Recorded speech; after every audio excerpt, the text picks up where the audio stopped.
So we still need Mark and Ari, right?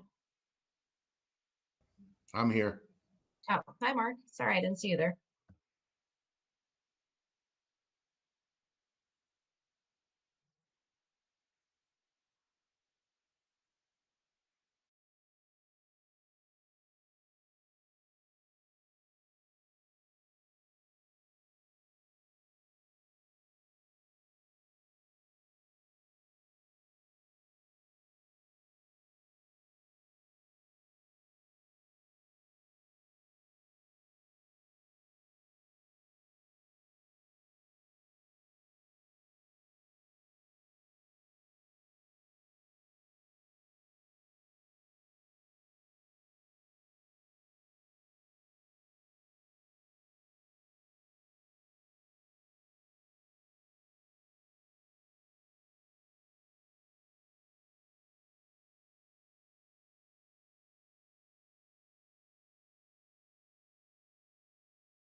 Everyone, I'd like to call the meeting to order. Welcome to the meeting of the West Hartford Public Schools Board of Education for Tuesday, April 6th, 2021.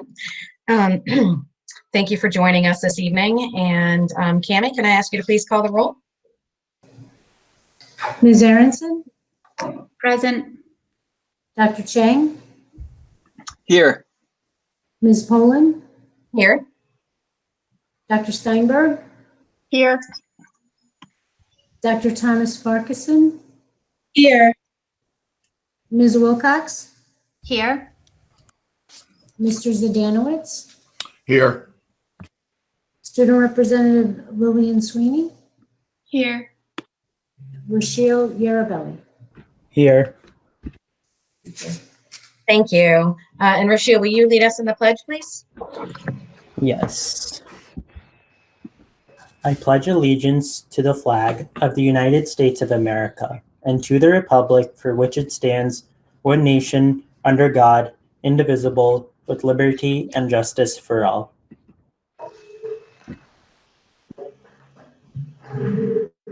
Thank you very much. We are going to revise the agenda order for this evening in recognition of the fact that our budget discussion may take some time. And so we will have our public communications, and after that, we will move to item 7B, which is our non-staff communications and reports, or reports from student representatives. After that, we will move to item 4, new business. And then after new business, we'll move back up to unfinished business and work our way through the rest of the agenda. Are there any objections to the revision to the agenda order? Seeing none, we will move to public communications. For members of the public, you will have an opportunity to address the board. You have 3 minutes. Please begin by stating your name and address, and then you can go ahead and state your concern or your issue. The board does not reply or respond at all to these comments, so don't be don't feel like we're not listening to you. We just, it's in our policies that we do not respond. So I will begin by calling on you in the order in which you've signed up. And the first person I have is Lori Kyler. Lori, are you with us in the meeting?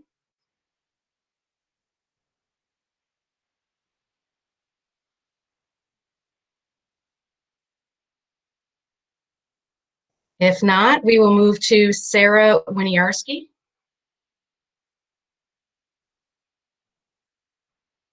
Sarah, are you here?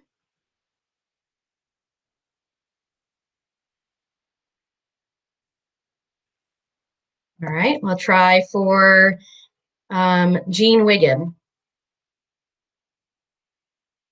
Are you here in the meeting? Hi, this is Jean Wiggin. Can you hear me? Yes, we can. Go for it. Okay, thank you. My name is Jean Wiggin. I live at 6 Middlebrook Road, and I am a West Hartford resident, and I'm here today to oppose, or I guess just say my opposition to HB 6423 and SB 568. They are two bills to remove the religious exemption for vaccination. These bills aim to remove 8,000 Connecticut children from school who utilize the religious exemption, but is silent on 20,000 other Connecticut students who are not in compliance. Smith School has a 4% noncompliance and a 1.9% religious exemption. Renbrook School has a 16% noncompliance and a 5.3 religious exemption. If this is about public health, why does the legislation not address these 20,000 children out of compliance? No children need to be removed from school. There is no need for another crisis. Connecticut immunization rates are already consistently high. The kindergarten MMR rate is 96.2 and the 7th grade MMR rate is 98%. The kindergarten exemptions have gone down from 2.5% to 2.3% and are below the national average. Why are lawmakers looking at removing children from school when there are many less invasive alternatives? For example, change the kindergarten checkpoint from fall to spring or to 2nd grade. There is a window for students to get their kindergarten vaccinations between ages 4 and 7. Many children enter kindergarten as 4-year-olds. These children usually get their kindergarten vaccines when they turn 5. These children are marked not in compliance, even though they are in compliance for their age. Changing this checkpoint would organically increase the rates. We could also change the school cutoff from December 31st to August. This would accomplish the same goal. Providing school nurses with electronic records, it is my understanding that they already have access to Connecticut Whiz, but they cannot update the data. If we could offer them an opportunity to update the data and set reminders, they could better track and enforce students.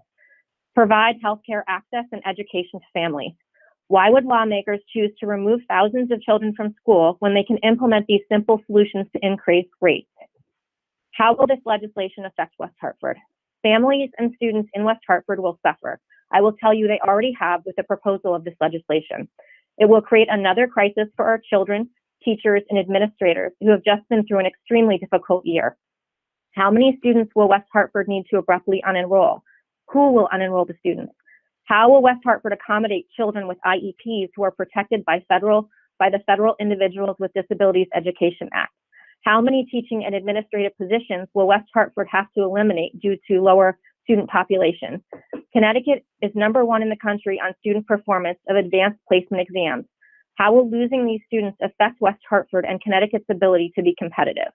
Legislators right now are discussing grandfathering, a grandfathering clause. Currently, the grandfathering is just for 7th grade and up. Grandfathering segregates from the family unit. Some children will be able to go to school and some will not. Children will no longer be able to go to agricultural, technical, magnet schools outside of their district. They will no longer be able to transfer to a new school. Children with religious exemptions will not be able to attend college or university in their home state. Dr. Pettit recently wrote a letter addressing this legislation. He said, "I believe before resorting to punitive measures such as preventing enrollment in school, we need to improve education on vaccines, provide better communication with parents where needed, and increase vaccine availability and access if there are areas where these remain an issue, and have a solid plan in place for the numerous children who will now be displaced. Right now, there is no current plan from the State Department of Education to help them. We as a legislature need to partner with them to solve this issue. He went on to say, I think we owe our citizens, and especially our children, more before proceeding. I'm here today to ask you to please reach out to your local legislators and ask them to look at these solutions before they make such drastic measures as removing 8,000 and possibly 28,000 from school and create a whole new crisis. Thank you for your time today. I do appreciate it. Thank you. Next, we have Kelly Whitaker Mancini.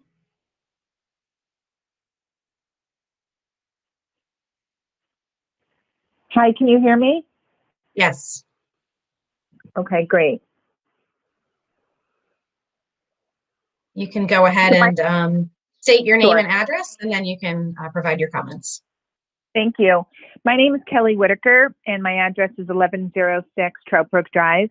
I'm a school psychologist and a licensed professional counselor.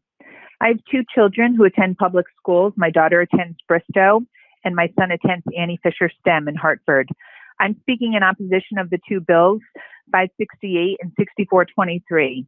At this time, there is no pandemic, so there is no urgency to pass these bills to remove religious exemptions. It is important to know that Connecticut has the largest percentage of vaccinated children who attend public and private schools. In Connecticut, only 2% of the total student population use the religious exemption. In West Hartford, there are more students who need to catch up on their vaccination schedule rather than have a religious exemption. The real public health emergency is the increase in mental health issues among our youth and teens.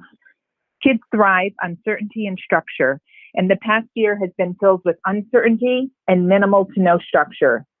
Life for our children has included a lack of social interaction, lack of day-to-day structure, isolation, increased conflict at home, challenges of remote learning, inability to rely on friends, cancellation of social activities, sports, school performances, graduations, and other ceremonies, which have had significant changes in their eating, sleeping, distress, disconnecting, too much screen time, and acting out behaviors. Multiple research indicates that the effects of COVID over the past year has caused a direct correlation to the increases in diagnoses of major depression, anxiety, eating disorders, substance use, and suicide attempts. Since March of 2020, 46% of parents in a national poll say that their teens show signs of new or worsening mental health conditions. Suicide attempts have tripled, and teens are staying longer in the hospitals due to the serious nature of their attempts. Substance use has doubled, and teens are admitted to the hospital due to the deadly use of opioids. Substance use has also caused symptoms of psychosis. Connecticut is ranked number 2, right after Rhode Island, in the highest percentage of youth who do not receive treatment. The real public health crisis is the mental health of our children and adolescents. They are our future, and the restrictions and the lockdowns over the past year have been catastrophic on their development and mental well-being. The removal of the religious exemption would mean that thousands of children and youth would be removed from public and private schools with no alternate plan for their education, no support for families, and severe impact on their mental health. Pro-choice and keeping religious exemption is one way to keep thousands of our youth in school learning, interacting with their friends, connecting, playing sports, enjoying music and art, to feel esteemed and happy again. Thank you for your time and for listening. Thank you. We'll go back up. Is Lori Kyler on with us? Or Sarah Winiarski?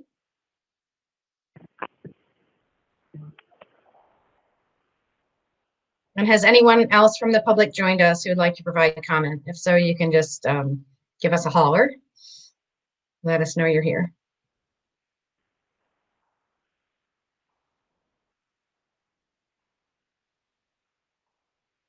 Okay, we will move on then.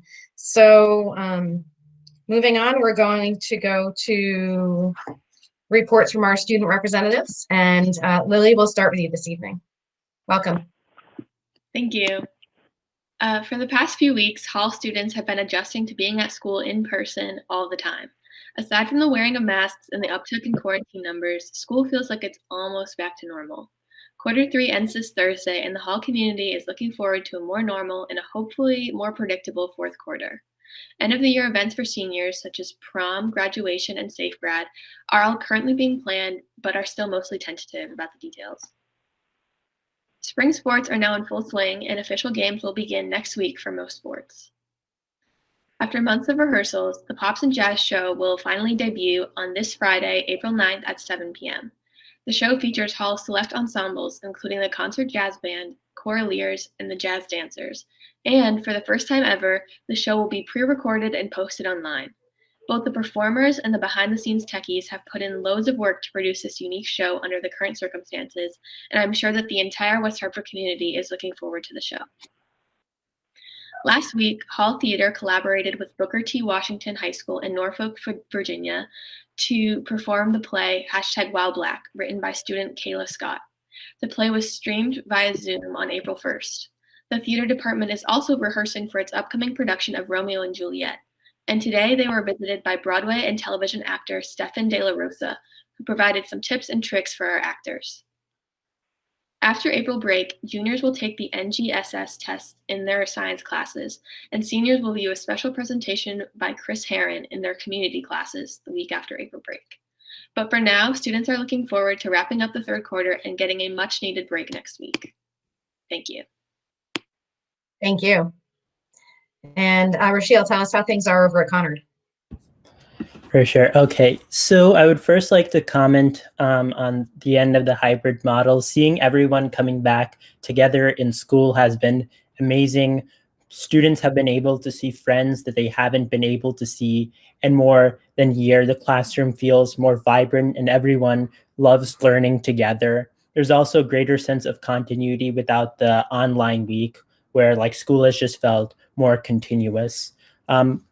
Spring sports is in full swing at Conard. And again, that's also bringing everyone together. Last Friday, Conard posted a teaser on Twitter announcing that prom is planning to be taking place for seniors. Mr. Duarte will provide further details by the end of the week. This Thursday is the senior class photo, and this picture will be in the Conard yearbook. Also this Thursday, Mr. Duarte is hosting a forum for students to join and provide feedback on the community block. This is an opportunity for students to share their thoughts on how community can be improved in the coming years, as well as how community has helped students this year. Lastly, please support the hard work and the talent of the Conard musical this year, The Little Woman. The video viewing starts on April 11th, but tickets, the 48-hour viewing tickets can be purchased at any time. Enjoy this year's amazing production of Little Women. Thank you. Thank you so much. I know that a lot of us are looking forward to seeing those performances at both schools. All right, we are now going to move to item 4, new business. And this is the approval of plans and specifications for Hall High School Area F roof replacement project and Sedgwick Middle School Phase 2 roof replacement project. And the recommendation is that the board approve the plans and specifications dated March 22nd, 2021 for both of those projects. Let's have a motion and a second, and then we'll have discussion. Is there a motion? So moved. Thank you, Lorna. And a second? Second. Ari Thank you, Steinberg. Ari. Great. And I'll turn it over to Andy and Bob. Sure. Thanks. This is not the most exciting thing you'll ever come across or approve, but it is necessary. And we appreciate you putting us on to the agenda for tonight. In order to go to bid for a project and to keep it on schedule, we have to have the board approval of the plans and the specifications. You've done this before previously for summer projects. This is the final phase, I believe, Bob, correct? Final phase? So close. So close. For the Hall roof, it feels like we've been redoing the roof at Hall now for about 5 years. This is the final phase there, and then it's the phase 2 of Sedgwick, which also will include some remediation up there of some of the area as well. And so if there's any specific questions, we just have to have this approved as part of the process, and in order to then receive some of the cost sharing and the reimbursement from the state before we go out to bid. Great. So anybody who has questions, do our standard, put your question mark in the chat box.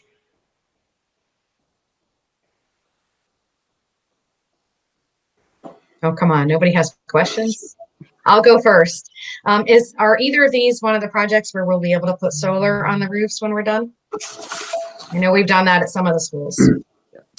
Yeah, so we'll look at that possibility.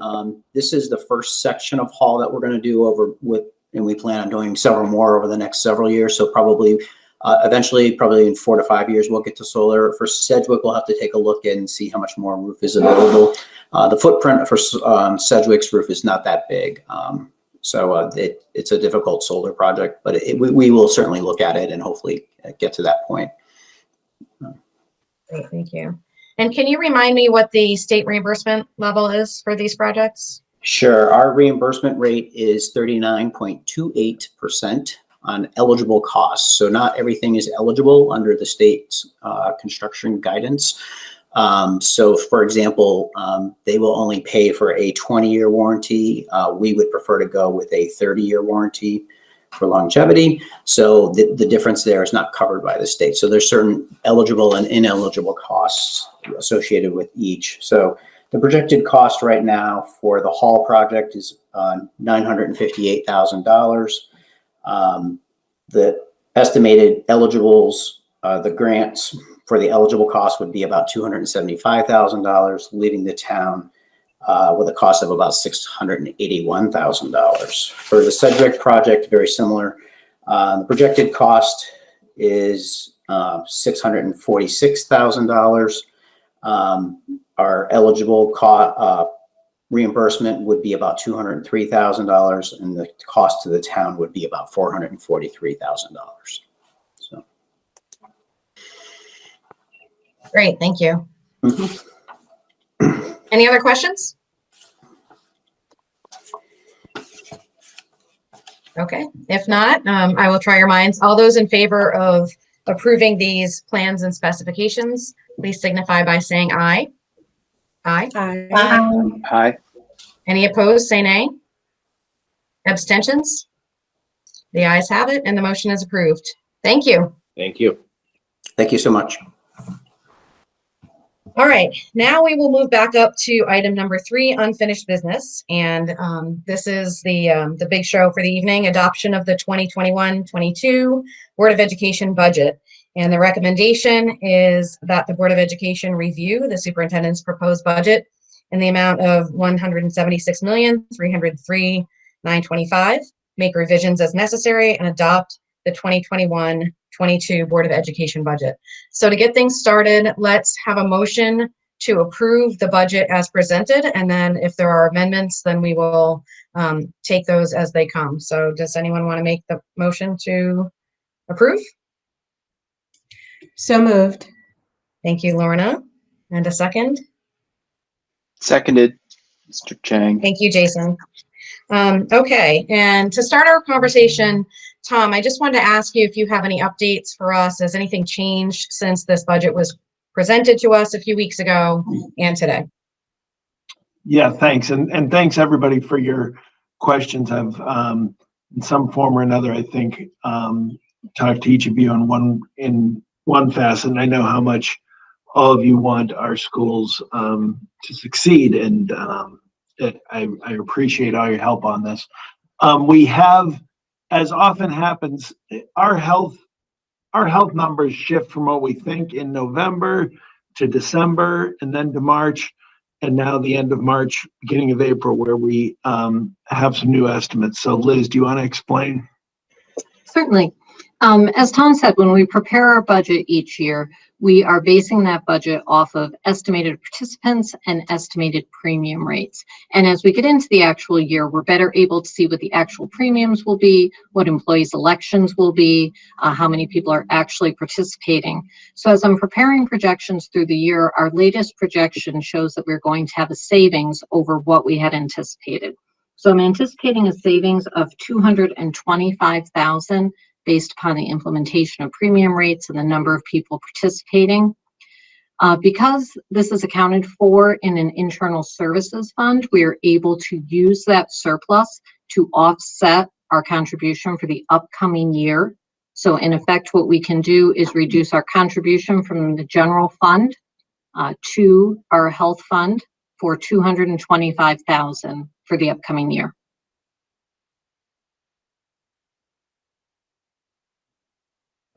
Great, So thank that's you. good news. So that's good news. It's good news.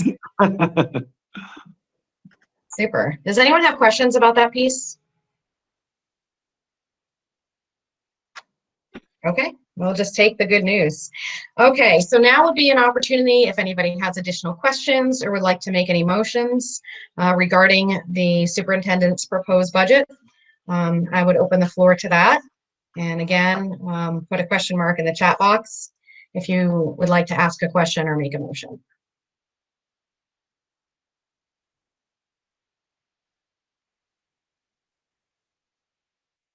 All right, I'm going to kick things off.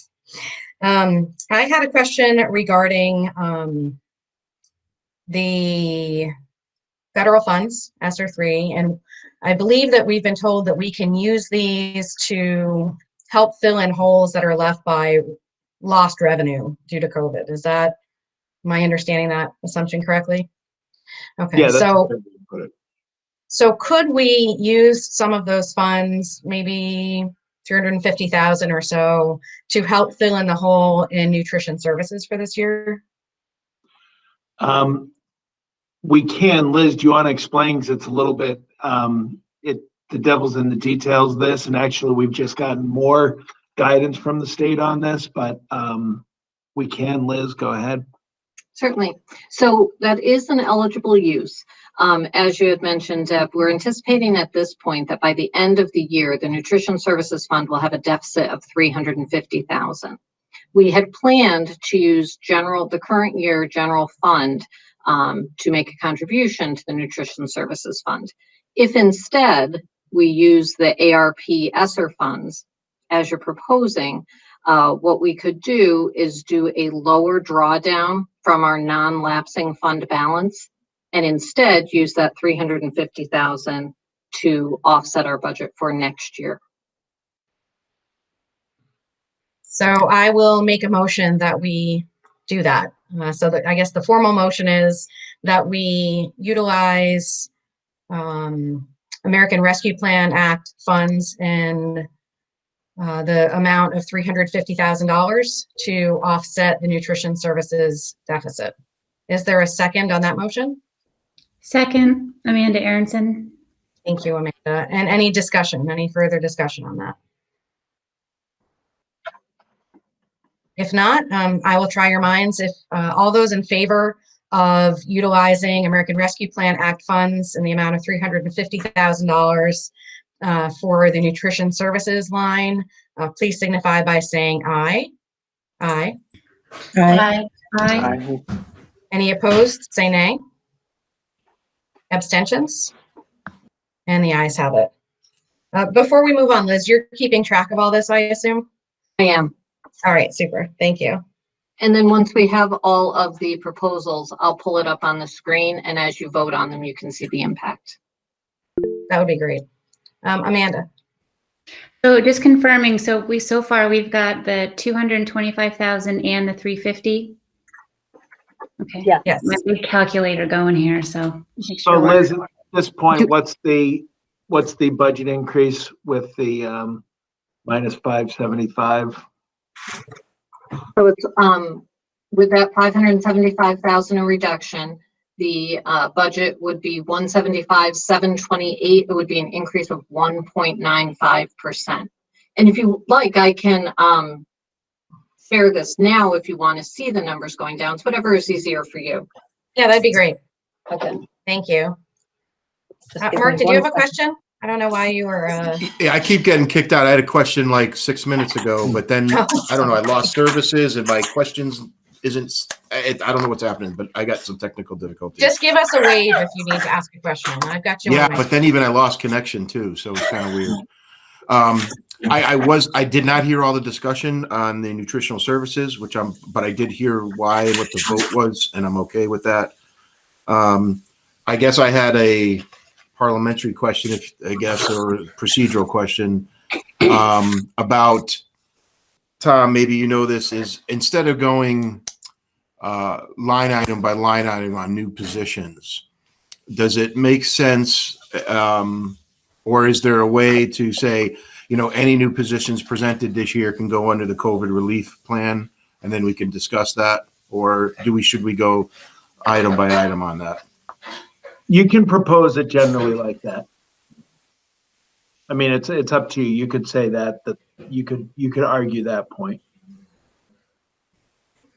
Okay. And then we'll just have to make sure that we define which positions those are ultimately.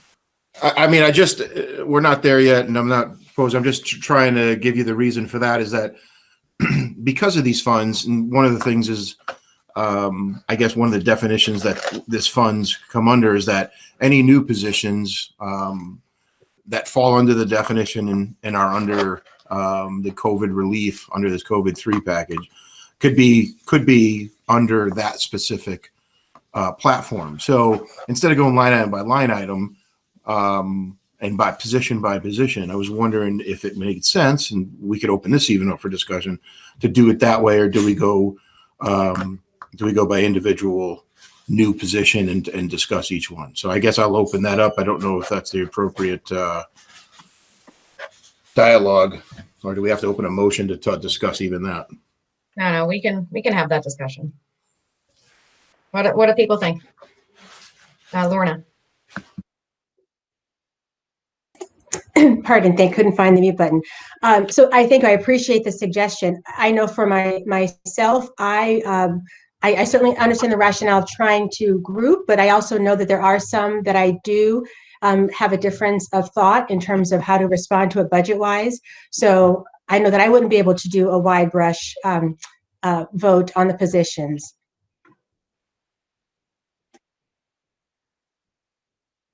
I think given that, unless we had complete unanimity that we wanted to address all the positions together, I think it does make sense to address them either individually or in category form.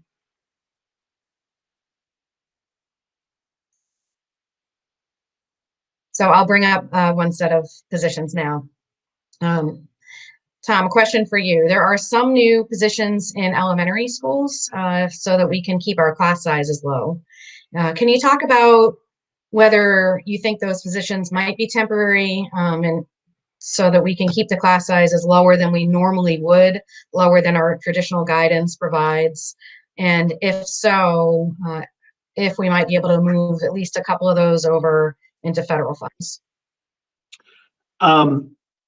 It's a fair question. I'll say my initial take, just to say it, and just as a reminder, every bit we move from ESSER or any funding that goes into the budget directly goes away from everything we can do over the next couple of years. That goes directly away. I'm not arguing a point. I'm just explaining that part will go away from usable in some ways. But the question about elementary school is fair.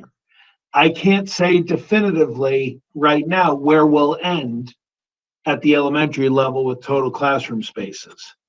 I can say that there's a range of the number of elementary teachers we would be proposing in a typical year. This year, we are consciously proposing more class sections than we would otherwise.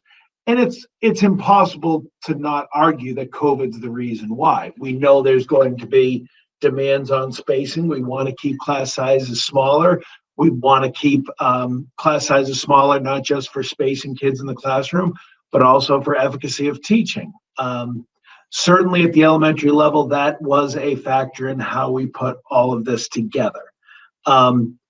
Is it definitively that way? You know, if there weren't for COVID, would there be 8 less positions? I don't think so. I think you're talking about between about 3 and 5 elementary positions. I guess you could argue 6, but I wouldn't be there. That we would have probably that many less positions if it weren't a COVID year. That money is certainly logically, I can't argue it's not applicable under ESSER. It is applicable under ESSER. So that would be what I would look at it. But again, you're chewing into the ESSER fund certainly too. But understood. Thank you. Mark? I think he's frozen again. No, Mark, you're frozen. Let's give it a minute and see if he can unfreeze.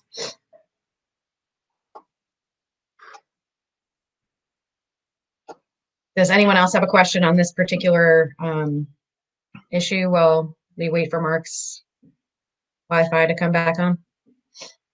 If I could clarify, Liz, the typical FTE cost per position, so we know when we talk about one position. Certainly. The estimated cost is $86,500, and that includes benefits. Okay. Can you repeat that, Liz? Yes, $86,500. So if we moved 4 elementary positions into ESSER, that would be $346,000. Yes, yes. I don't want to make a motion in case Mark has a question that's on point to this. Can you hear me now? Yes. Yep, Go ahead. Oh, we got you. I was stalling, Mark. Why don't you just recap that for Mark? Yeah. No, I heard everything. You can't hear me. Yeah, we got you now. So, Tom, you talked about the elementary school teachers, and we have a policy very clear for the numbers of elementary teachers. So this really defines under the COVID, so when COVID's over and efficacy and all that, we have a policy set in place for how our room size is, so we can go back, I guess, to normal. We have, I wouldn't call it a policy. We have class size guidelines that are bargained and have gone forward. And the truth is we have not gone to the maximums during my time as superintendent. That's been a clear guidance from the Board of Education for about 6 years now. As classes of 27 has not been something that this board nor previous boards have been willing to have. In 09-10, we actually had over 20 sections of 27, and it certainly led to a significant reaction from the community. So you're right, Mark, that's a logical process, except we don't do this based on what's the maximum we can put in. We fit that under. And it's one of the more difficult things to really explain, because people want our schools to be the maximum of efficiency, which would be, okay, in each building we'll have 4 sections of 25, except for, like, I look at Smith first grade for next year right now. There's 46 kids. Well, 2 of 23 is too big, just by a little bit. But that means we have a 15, a 15, and a 16. Now, we're not creating class sizes of 15 there. That's just where the numbers go.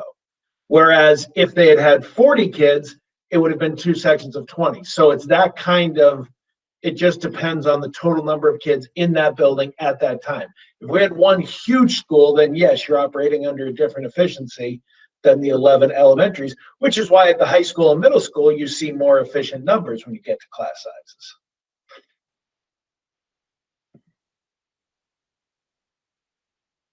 Does that answer your question? All right, Jason and then Liz. All right. Yeah. Thank you. So this is kind of a check for me to make sure I'm understanding the process correctly and what what the trade-offs that we're evaluating at this point.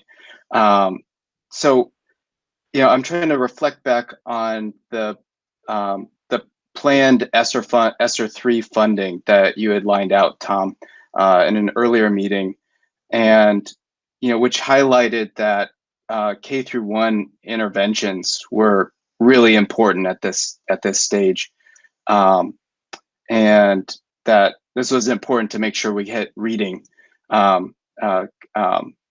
skills early on as a makeup for this period, and that the choice in front of us is whether to guarantee these positions through ESSER funding or risk not getting the full budget approved and perhaps having to cut these positions afterwards. Is that the trade-off in front of us?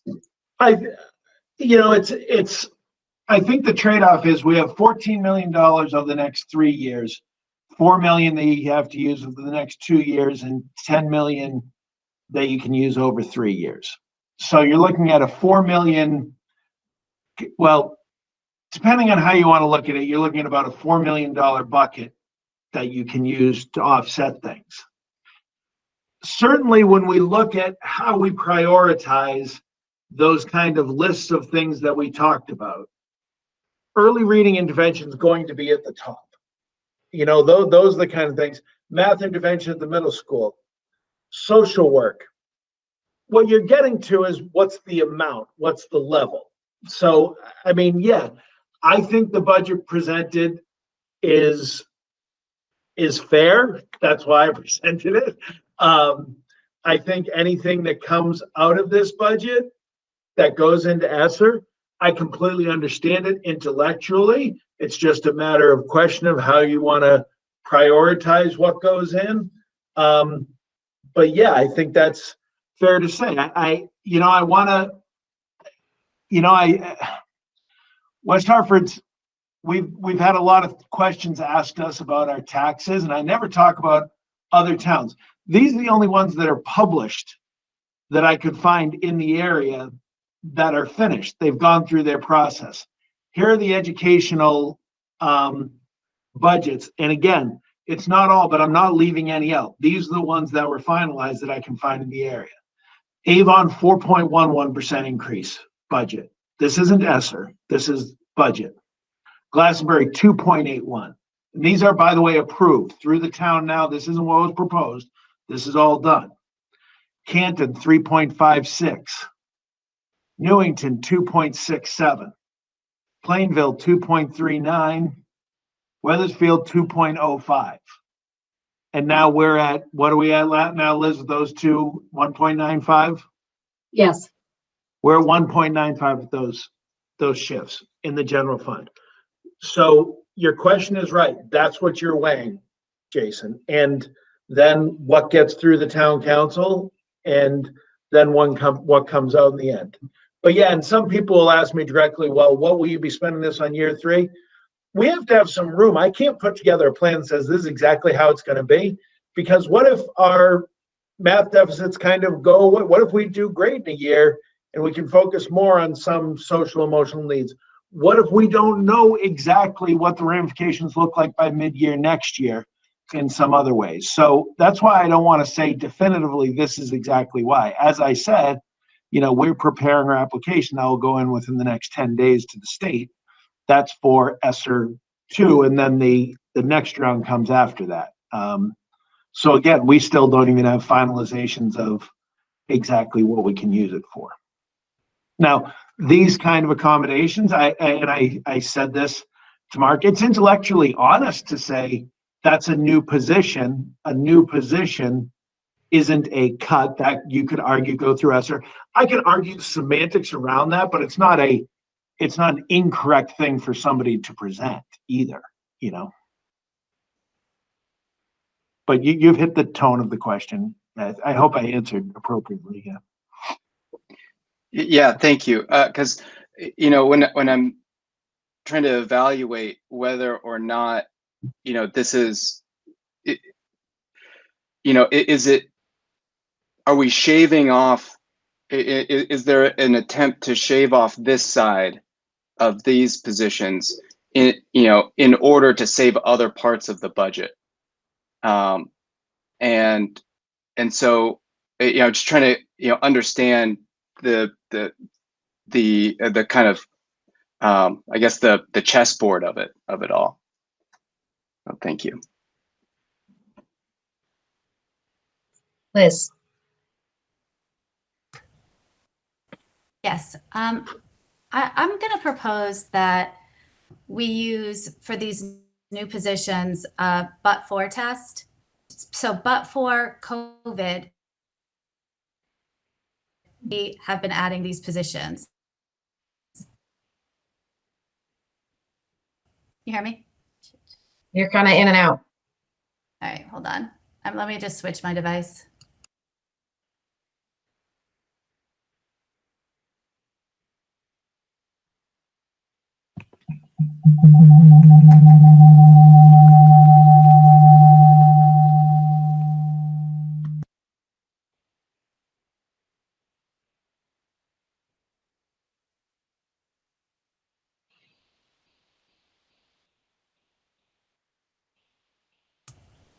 Okay, am I good now? Yep. Yes. So I'm going to propose that we use a but for test. So but for COVID, would we have added these positions? I think that the spirit of the ESSER grant is to help with COVID relief. So if there's 6 elementary school positions that we would not be adding but for COVID, why wouldn't we put them under the COVID Relief Act? I think that that's what's fair to the taxpayers of West Hartford. I think that that's the spirit of what these grants are being awarded for.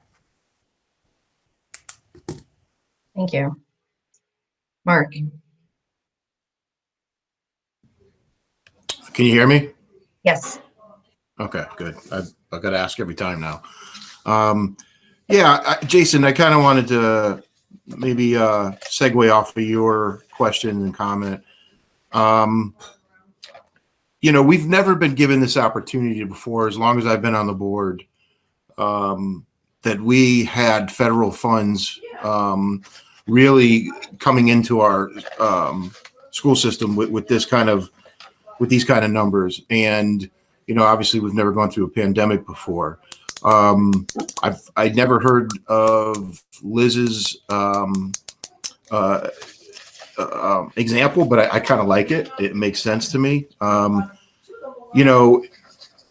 If we can save our taxpayers money because of new positions here in West Hartford. Now, Tom said it's new. It's a new position. It's not a cut. We're not looking to cut these positions. And let's just say these particular elementary teachers are reevaluated 3 years from now, because this COVID-3 is a 3-year plan, not a 2-year plan. And if we look at it and say, okay, we need these X amount of elementary teachers, I'd find it hard pressed, given the board does and how it does things, that we would say no to the new elementary schools 3 years from now, the elementary school teachers. But it just gives us an opportunity to take a little off during trying times. Everybody, this affects everybody. When you look at this and we make 60% of the budget, when we have increases, and when you have a 2% increase, it's not a 2% increase on $10. It's 2% increase on millions of dollars, and that adds up quickly, time after time. So we have a real opportunity here to save money, both for the taxpayers, and then evaluate those positions 3 years from now. The board may look very different than it does now, but I can't imagine them saying, Tom, coming to them, we have huge class sizes in elementary. And Tom, from our experience, I know that we've always gone down that road, and we've always, if we needed smaller class sizes, because it's really all about the kids getting education, we're going to do that. But again, I hate to it's an opportunity here that we have never really seen before during these trying times, to take some of this money and bring down the budget as much as we can, so that we have potentially less increase to the taxpayers. And over 3 years, you guys are all West Hartford residents, and the taxes we pay.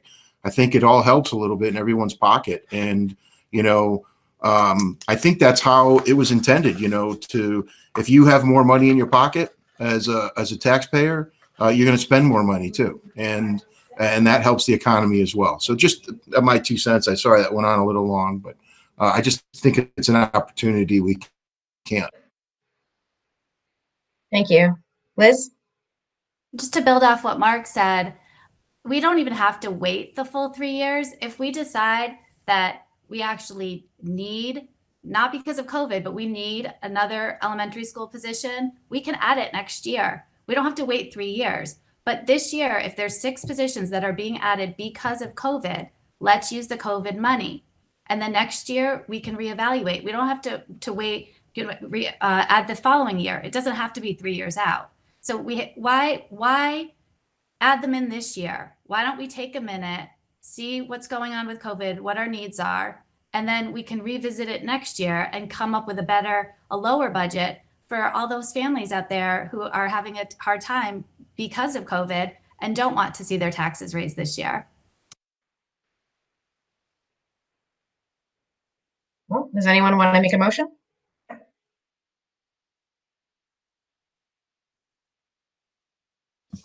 Deb, I thought there was a motion out there already and we were discussing. Did I No, miss this something? is just a line of questioning that there hadn't been a motion made. Oh, wait, there's Ari? no motion. I'm sorry. There's no motion right now. Ari has a question? I don't want to throw a wrench into this, but I've just been sitting here listening and thinking and processing as I have since our last meeting. And I guess my thought is, when I think of the federal funds, they will be available to us, right, at the end of the day for some purpose.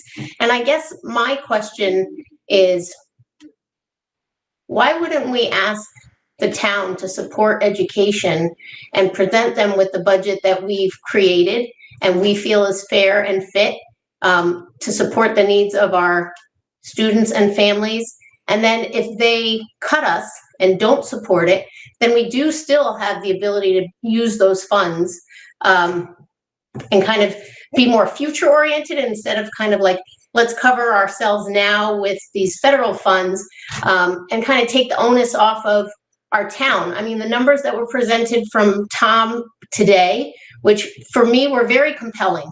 What it says to me is that our neighboring towns get it right. They get the picture.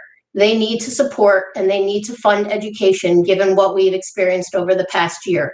I just feel pretty strongly that I know Mark is the veteran and I've only been here 2 years, but I do get the sense that this is the year that we should fight, because I feel like every other year we kind of say, okay, here's our budget, do with it what you want, and we let it go.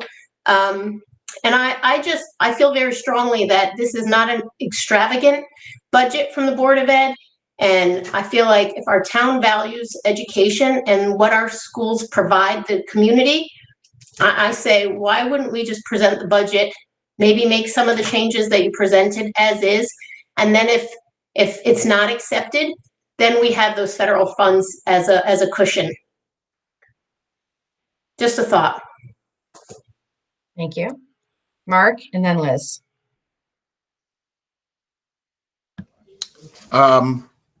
Thanks, Ari. I appreciate that. There's 3 things that we do as a Board of Ed, and it's not really that complicated. And it doesn't get really much further than that. We present a budget to the town, we present policy, and we hire a superintendent. Those are our real 3 main functions as a Board of Ed.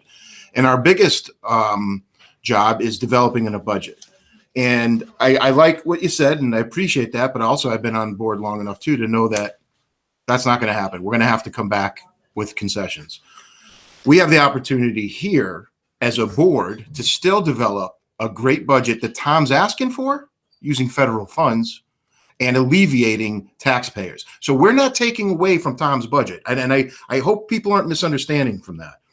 These positions are still, that everything Tom's asking for so far, what we've gone through, are still going to be present. And he's going to have those tools in his toolbox to use as a superintendent. But yet now we are offering those funds because they came to us. We can't just let them go, Ari. They are there. It's a use it or lose it, I would imagine. I'm sure we could find other places to put it, but this is our budget that we presented. One of the three things that we do as a functioning Board of Ed. And if we can lower it and present a budget that Tom's asking for and the tools that he needs, but using federal funds because of COVID, unfortunately, and I think it's a prudent manner. I like the way you're thinking, and I appreciate that. I give you some dialogue on that part. If I could, just because I was invoked, the one thing I would say is this budget doesn't include the tools I need. We created a budget because we knew we had ESSER funds. So if I didn't have the ESSER funds, the budget would have been massively higher that I would have presented to the Board of Education, just so we're clear on that. Thank you. Tom, you've always been, in the 8+ years I've been on the budget, you've always presented a reasonable budget, and they've never been astronomically higher. And I know there's things. So, you've always presented. No, I appreciate you saying that, and it's always been, it's a give and take between what we needs and wants, and I get it. I understand. Liz, and then Amanda. I was just going to say that I don't think that by using these ESSER funds for these positions in any way we're going to diminish the educational quality that our students are receiving. I think that that's what these funds are meant for, and that we'd actually be doing a disservice to the members of the town by not trying to implement these ESSER funds for these positions. So if I believe that we were losing something by using these ESSER funds for these positions, I wouldn't be proposing it. Thank you. Amanda. I guess I was just wondering in our discussion if we see ourselves talking about any of the other items as far as like the psychologist and the speech and language positions. We've got some other positions in the budget. Are we going to be talking about them all together and then kind of circling back? It depends on what the board wants to do. Well, I presented that, and you said that we shouldn't do it that way, that we're going to go Yeah, we're not individually. going to present them in one lump group, but. Right. That's why I was just wondering if we, have this discussion and then are we going to then move on to the next one? Or are we just sticking, because I mean, if we have other thoughts, they may also apply to other things. So I was just wondering if, I'm not feeling the need to come to conclusion on this issue quite yet. So I was just wondering if other people wanted to talk more about these positions or skip to some of the others, and then we could kind of circle back. We can do it that way. I had been thinking we would have a motion on these positions, but if it's the will of the group that we talk about other positions first and then make a motion, I'm open to that. Is that what you're asking us to do? Personally, I guess I'm glad we're talking about them individually because I think it creates a more ordered discussion for us. But I think if I don't feel comfortable voting on them independently until we've talked about them first, because I think some might inform the others and it just creates a better picture for our thinking. Okay. Well, to be fair, that's exactly what I asked for up front, and we decided that we wouldn't do it that way. So, I mean, I'm willing to change, but yeah, that's what I was asking up front. Yeah, no, and I got that. I guess because I feel like we have talked about this one. So then if we were going to talk about the next one, I just didn't know if we were going to vote. When we can vote on them individually after. I just was wondering if we could talk about them individually first before we do any kind of voting. That's fine. G, that's a good idea. Does anyone have any other positions that they want to ask questions about? We're raising an issue about Tom first. Just a philosophical look at because we're talking about 6 positions now, which I do want to say one thing about this, that if you look at 6 positions, and I know we could revisit next year, but if you look at just 6 positions, because we're just talking about 6 positions now, so it's okay, we can do this and get this down. Over 3 years, those 6 positions equal $1.5 million. That's 10% of our total grant is gone now for those 6 positions. And I know we could revisit it next year, but I would love to believe that there's not going to be discussion about the budgets and getting to a 0 next year, but there's going to be. And as much as I appreciate your confidence, Mark, that 3 years from now, nobody's going to say to cut that, that's not my experience either. Not the board. I will say that yes, that works. But 3 years from now, if I'm presenting a budget that we've created a cliff on, and so I'm creating an 8% budget, and it's exactly what this town needs, but it's an 8% increase because we haven't increased 2% each of the past 2 years. And then, I mean, we know that the roll forward is going to be 3.5% to 4% every year. That's just to do the same thing. You know, we keep finding savings. Those aren't necessarily going to be there, but okay, let's say they are. But that would plan out 2 years from now, a 8% budget, and 3 years from now, an 11-12% budget increase. That's the kind of cliff that we're talking about that we'd have to work with. And then you get into, okay, well, then you use health reserve, and then you use health reserve. And then eventually somebody's looking at we're talking about the financial stability of the town in how we do this, because I think you're right. People aren't going to want to take away a class size. But we're kind of looking at that. And I know there's a difference between now and in the future, but I worry that in West Hartford, we've begun to push things off in budgeting in a way that wasn't the way West Hartford did things in the first 20 years of my career here, just frankly. Thank you. Good points. Are there other positions that people wanted to ask questions about? Lorna. Yes, thank you. Very much appreciate the robust discussion, and certainly share and appreciate how all of us are trying to make fiscally responsible decisions. In terms of positions and in terms of how we are using the ESSER funds, one thing I do want to put out there, which I'm sure we all recognize, is in terms of what is required for the ESSER funds, and we know that it is required or to address conditions that are a direct manifestation of COVID, of the pandemic.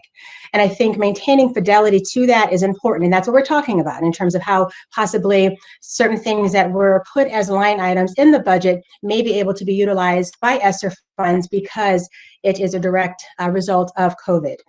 However, there are some other positions that are put in place, which I also want to encourage us to remember to adhere to the fidelity of those as well, because those positions are to serve challenges that were present prior to the pandemic, and not wanting to use ESSER funds as a temporary purpose when the plans to have those positions in play or to further develop this area was in play for quite some time. And I think for that, we do have to, yes, be fiscally mindful. We also have to be stand by what we say, and we have to be consistent in having our walk match our talk.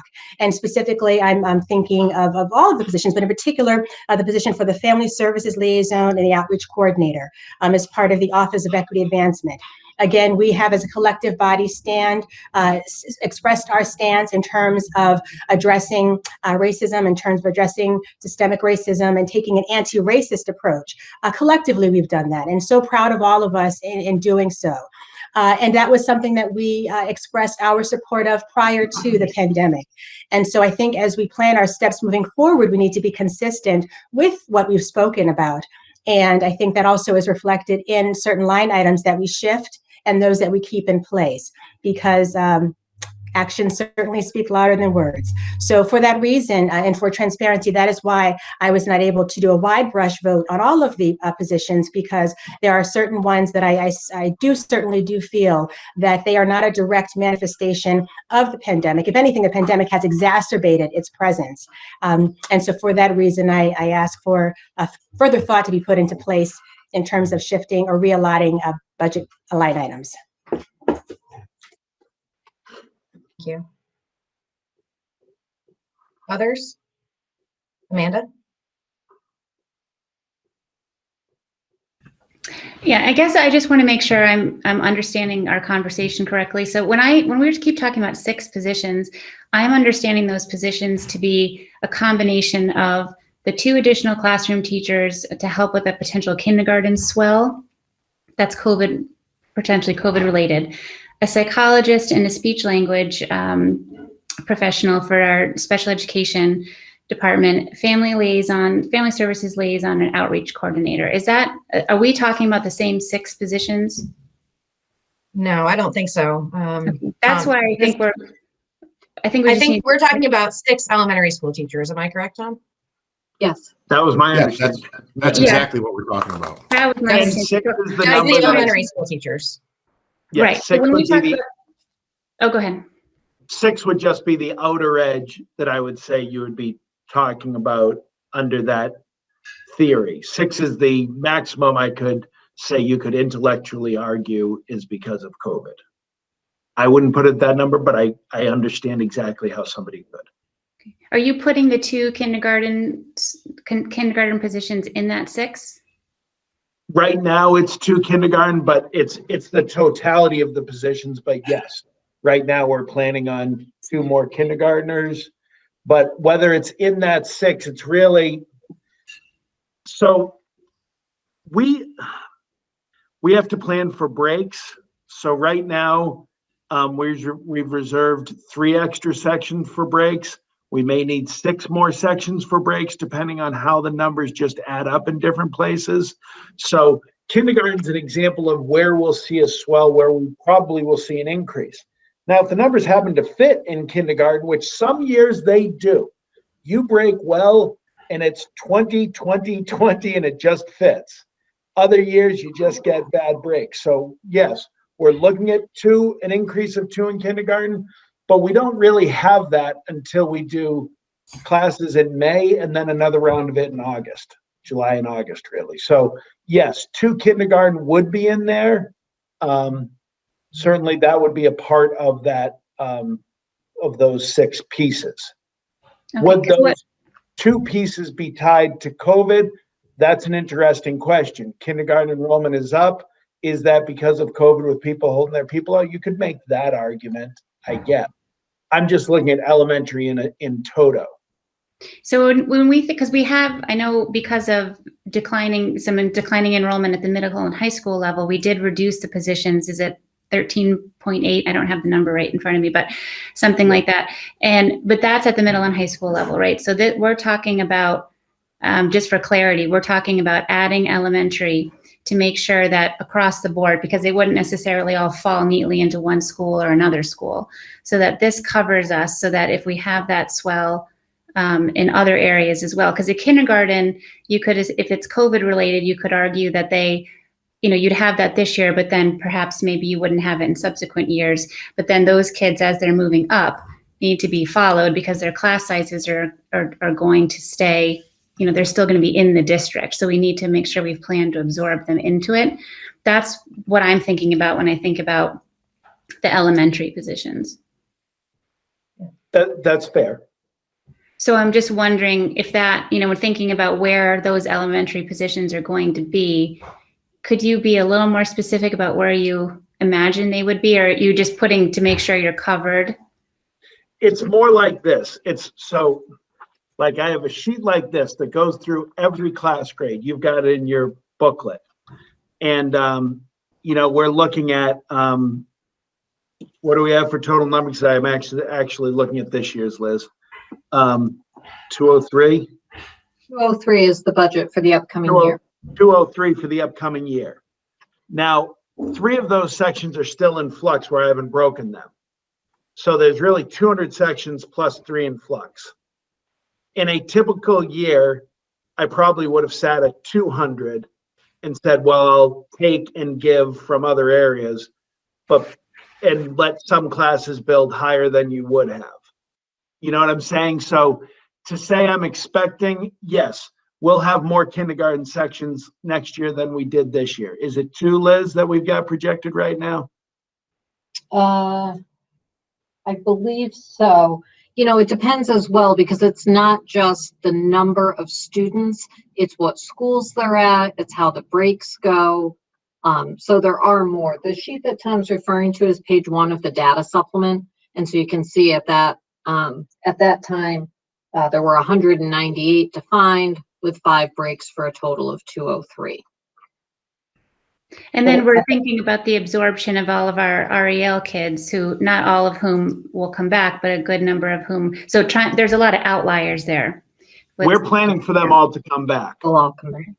In this is planned with them all coming back and without us having an REL.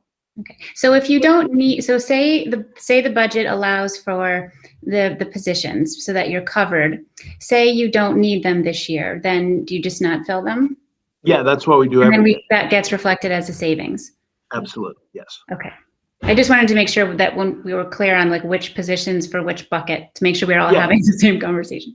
And so in fairness, as we created the budget for the high school positions, I can tell you that we're over right now what we had put in the budget. We're not going to make an amendment to the budget to increase the high school positions because I think right now it's 1.4 positions that are clearly, there's a COVID tie-in that those fundings would go to ESSER. Because the high school positions, we're still like, basically when we propose the budget, we have the initial course selection, and then we actually get, okay, do the actual scheduling, where do people fit, and what do we need for classes where it comes over. So we're never at the end of the year exactly where we were in the proposal in terms of teachers and where they go.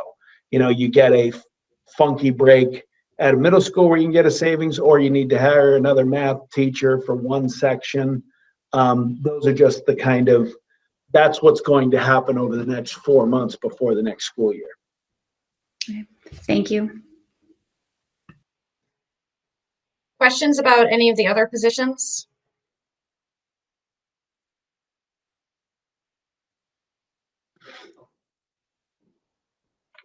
Okay, I'm going to start with a motion and then we'll see where it goes.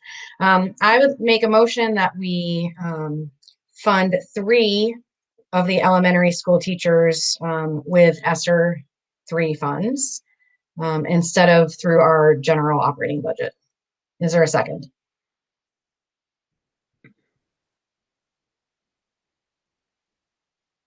Seeing no second, I will withdraw that motion. Are there any other motions regarding this particular item?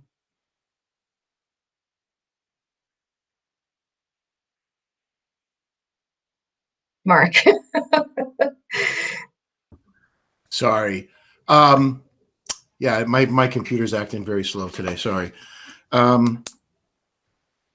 Just the discussion that went on just now with Amanda and Tom. But Tom, what you explained takes place every year. Yes. And we have the same discussion every year. And Tom tells us we may need 6 kindergarten teachers, and then we end up with 3. We may need 5 high school or middle school teachers, and we end up with 1. We may need 1 in high school, and we end up with -2. This back and forth, and how Tom has to play the chessboard happens all the year long. In fact, he talked about how he had less or more teachers from the previous budget, and the year before the same thing. So that's nothing new. Tom has to plug and play where he needs to. If he needs a kindergarten teacher there, then he needs it. And he corrected me earlier, our guidelines, not policy for class sizes. And he's always stayed and moved those chess pieces accordingly so that those class sizes were appropriate to our guidelines. COVID, ESSER fund, anything, pure budget. And I know, Tom, you're not, I am, because I'm a fiscal conservative. I think maybe you all know that. But I've never really said no to the classroom. When it comes to the classroom, I have never said no, because that's where I believe our dollars are best spent. So when Tom asked for different teachers and in different sections, I've always been a proponent of it because it goes directly in our classroom. And I think, that's where the rubber meets the road for our children and our students. So again, no one's looking to cut these elementary teachers. I know Deb tried to go with the 3. I'm not sure what everyone's thinking, but no one's looking to cut. I should say, I am not looking to cut any kindergarten teachers or any elementary school teachers. What we are proposing, or what I'm proposing, is that we really look at this and say, here's an opportunity to save some money. Now, Tom had an argument, maybe 2 of them, and then maybe possibly 4 we may not go with, or that will be extra for the classrooms. So with that number, I don't know if it makes any difference to anybody, the 2 or 4. I was proposing all 6 that would go under the COVID relief fund. Because quite honestly, when you look at it, our teachers are some of our biggest expense. It's also our greatest asset. So when when numbers come down and everyone says, oh, we got to take the budget down 5%, you can never really look at the teacher population and take a budget down 5% because it affects our kids too much. And I don't think, well, I could say the previous boards were not, did not have the taste for that. And I certainly didn't either. Again, no one's saying no to these positions. It's just a 3-year. We look at the enrollment every year. And Chip's been nice enough to come back and help us with that. We may not need 6 kindergarten teachers or 6 elementary teachers in 2 years from now. But this just gives us an opportunity to really look at it and say, okay, we've got these funds that we've never had before. We're not taking any arrows out of Tom's quiver. We're in the chessboard still being moved the way he needs to be moved. It's just you're taking money from a different bank account and still paying for those teachers. That's all. That's all it is. And we have to revisit it every year anyway. And if we have 10 new kindergarten classes, Tom, what do we have to do? We have to fill them. We can't say no. So it doesn't matter. If we need 10 additional teachers come a year or 2 years from now, we're going to need them. And that's all there is to it. This is just a way of funding it, just a different bucket of funding. That's all it is in my mind. So I know I'm talking a lot. I'm reiterating myself, but I'm just trying to be clear, and hopefully everyone, kind of understands. No one's saying no. It's just a matter of different bucket of funding. Thank you. Do you want to make a motion? Well, that's the chess game. Do I go the 4 out of the 6? Do I go all 6? I don't know. I'm reading the room right now. I don't know. I'm not a good chess player, apparently. With my speech given, what I just said, I'll back up and I'll say, I'll make a motion that we take all 6 elementary.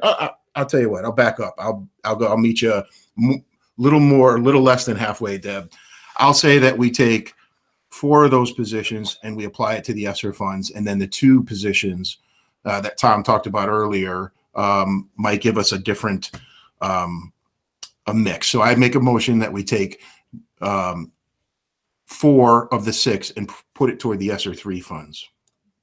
Thank you. Is there a second for that motion? Second. Thank you, Liz. Is there further discussion on that motion? I think we should do this by roll so that we can, because this might be kind of hard and I'm not sure where the votes are going to land on this. So Cammie, can you call the roll? Oh, wait, sorry. Amanda, you have a question? I don't have a question, just for part of the discussion. So I think when I'm thinking about this, I feel like this is a really well-balanced discussion, which I appreciate immensely. I'm like you, all of us are distracted by our role. We are part of our town. So I'm not sitting in a council seat. I'm sitting in a board seat. And so I am very, very mindful of the fact that what we do as a board is part of the overall puzzle of the town.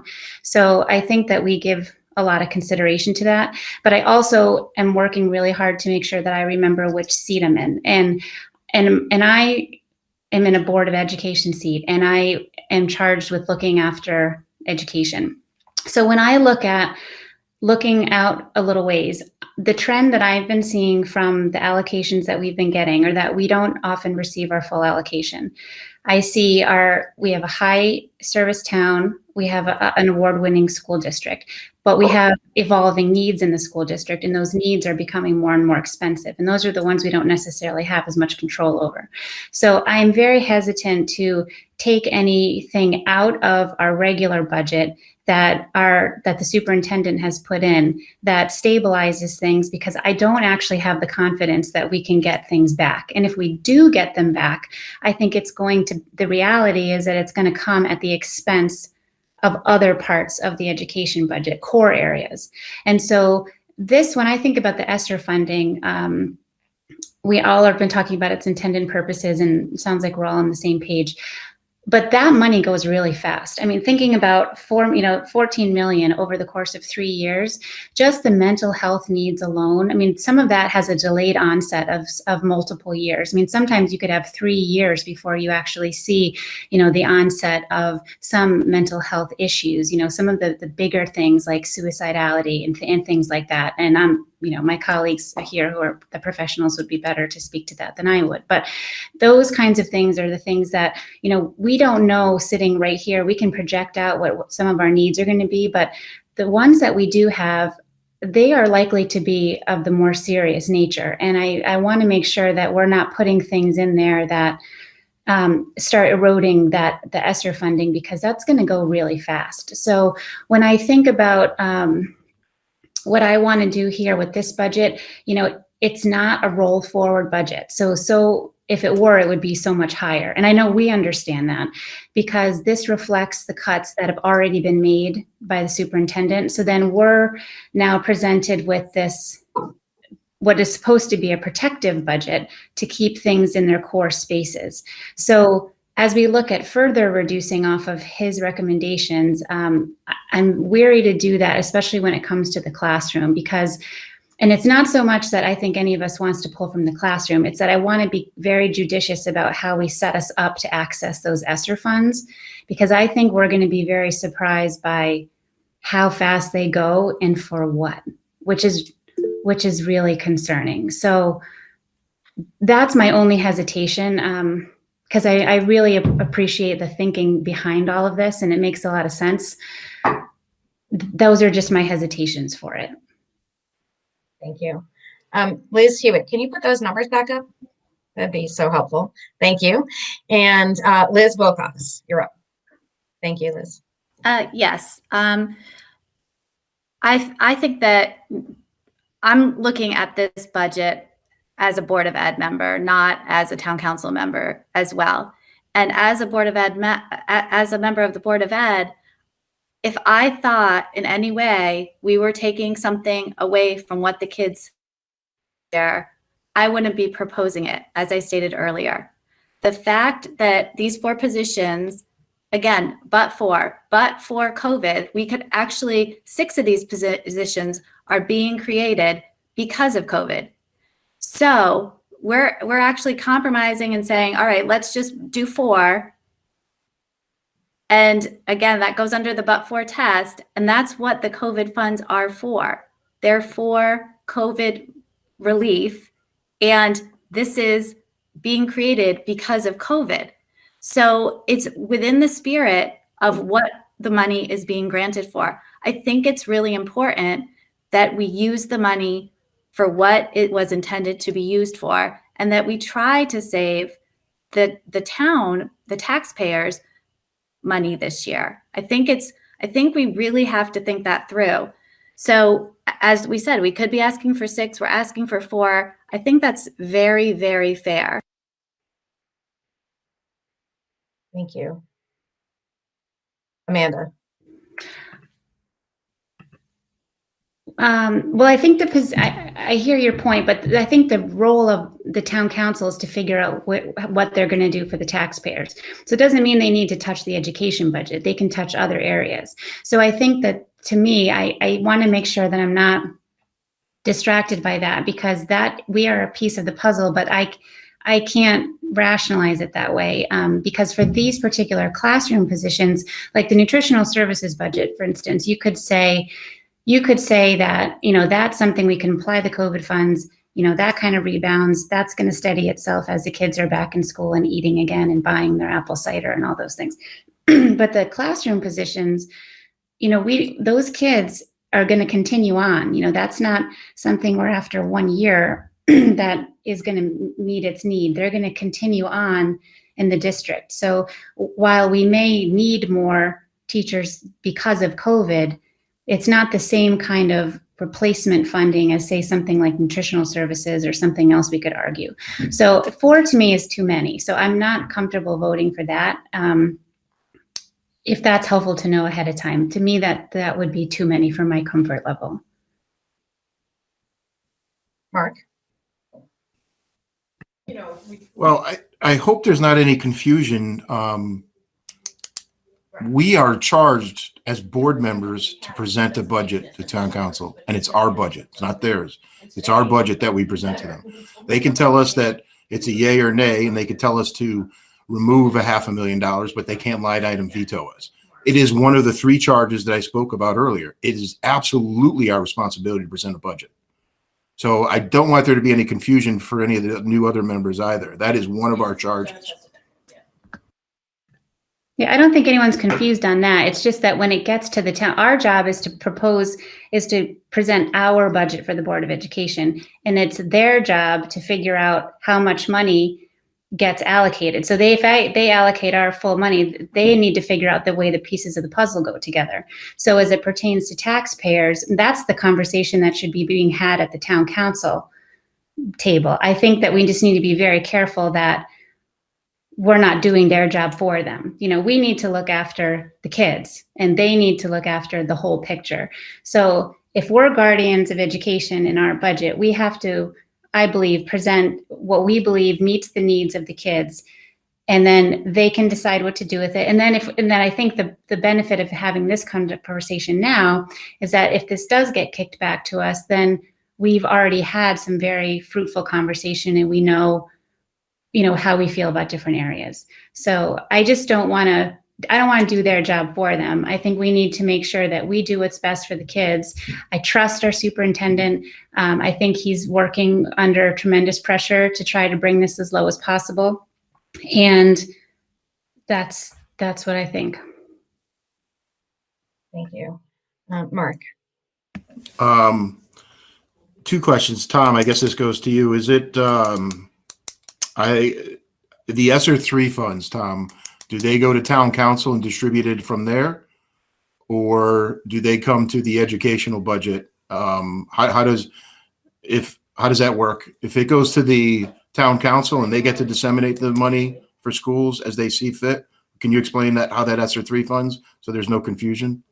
Sure, and there is a difference between the town gets a grant and gets a lump. Liz, do you want to explain that, how the money's it's directed straight to the education side in this case, but go ahead, Liz. Yes, the way the funds are allocated is different. So for the town, they receive basically a block grant because of their participation in CDBG and because of the size of the town, and so the funds come directly to them. On the board side, we actually have to apply for those funds.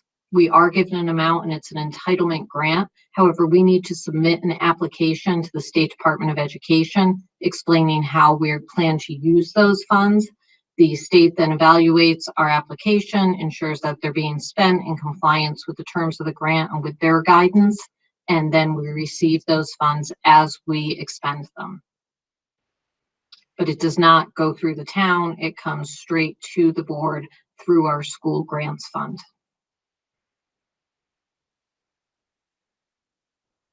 Does that help clarify things, I guess, for the rest, for more discussion?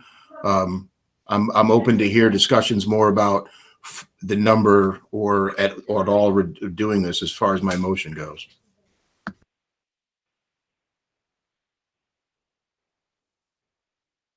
I'll just state that I think it's very clear that everybody on this board wants to do what's best for the kids in the classroom. So I hope everybody feels that same way, that we're all dedicated to making sure that we're doing what's best. It's just a question of potentially having some disagreement over what that is and how to fund that. So I think there are a few things that seem to have come to light. One is some of these positions are for this bump of kindergarten kids that we are likely to have for the next 13 years, right? Those are kids who didn't enter school this year, who would otherwise have entered school this year, but they're not temporary. I mean, they're temporary, but they are long-term temporary 13 years worth of kids. There's also a set of these positions that appear to be for trying to keep the elementary school classrooms a little smaller than they would be in a normal year.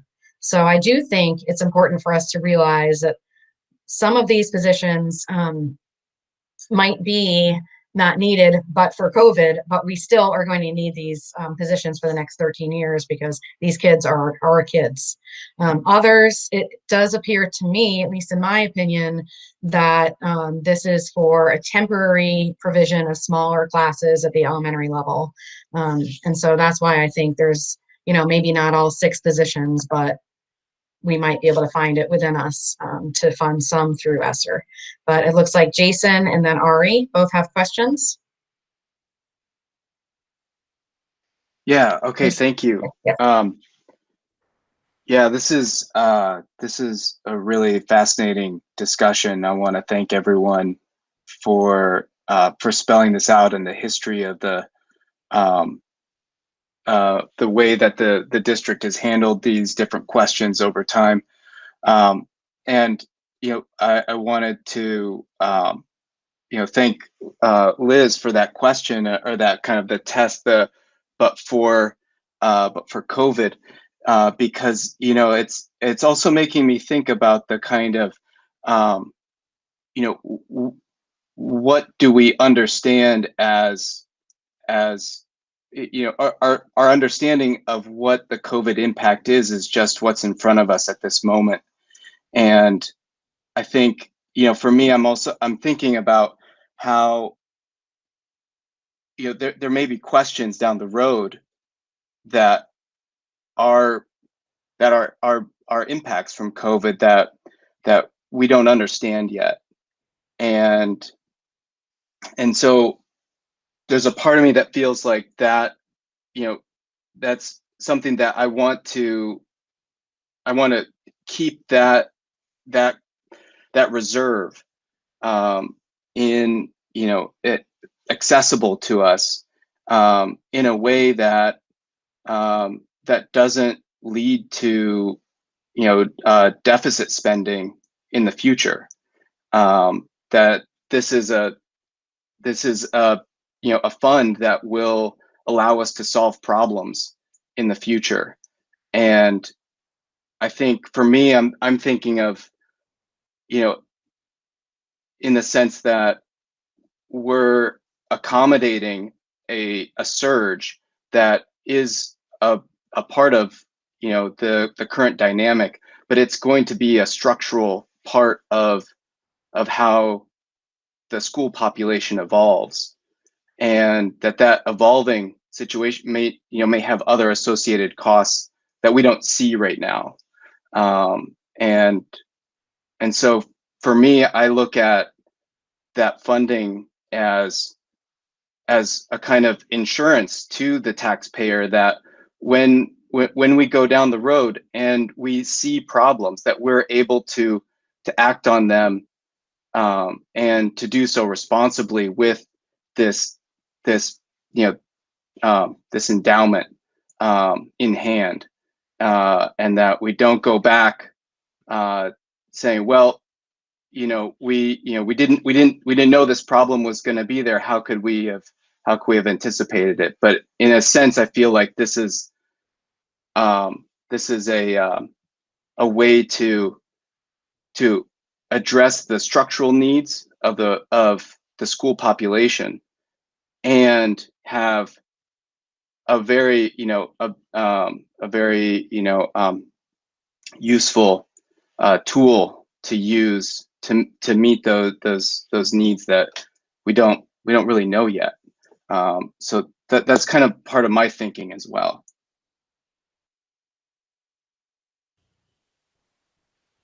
Ari and then Liz.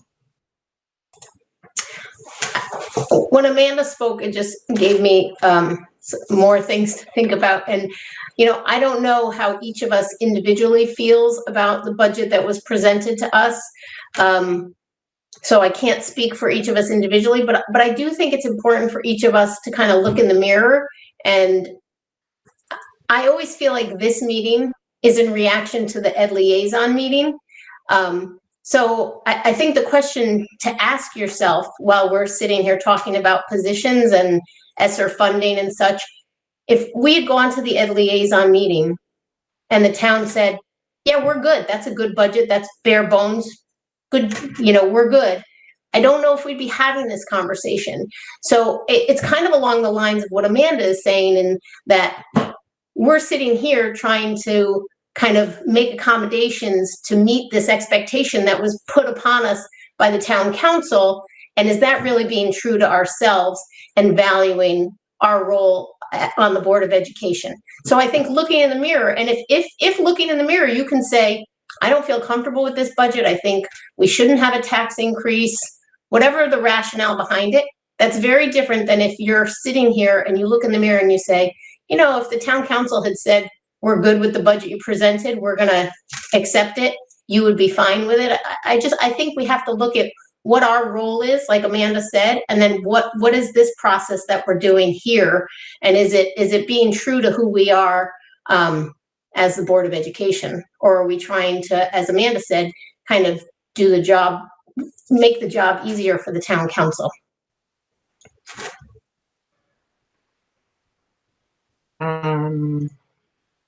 Liz, and then Mark. I mean, to answer your question, Ari, I mean, I know it was a rhetorical question, but yes, I can look myself in the mirror and say, if we moved these 3 positions to the ESSER fund, that we still would be accomplishing what we're tasked to do, and also what the ESSER funds are being granted for. I think that that's the whole purpose of a but-for test. This money is supposed to be used in this way. And back to Jason, we still will have enough money to be able to deal with our other needs. And we can revisit this next year and put these positions in the regular budget if we decide these are going to need to be permanent positions, not positions that we need to make smaller classrooms because of COVID.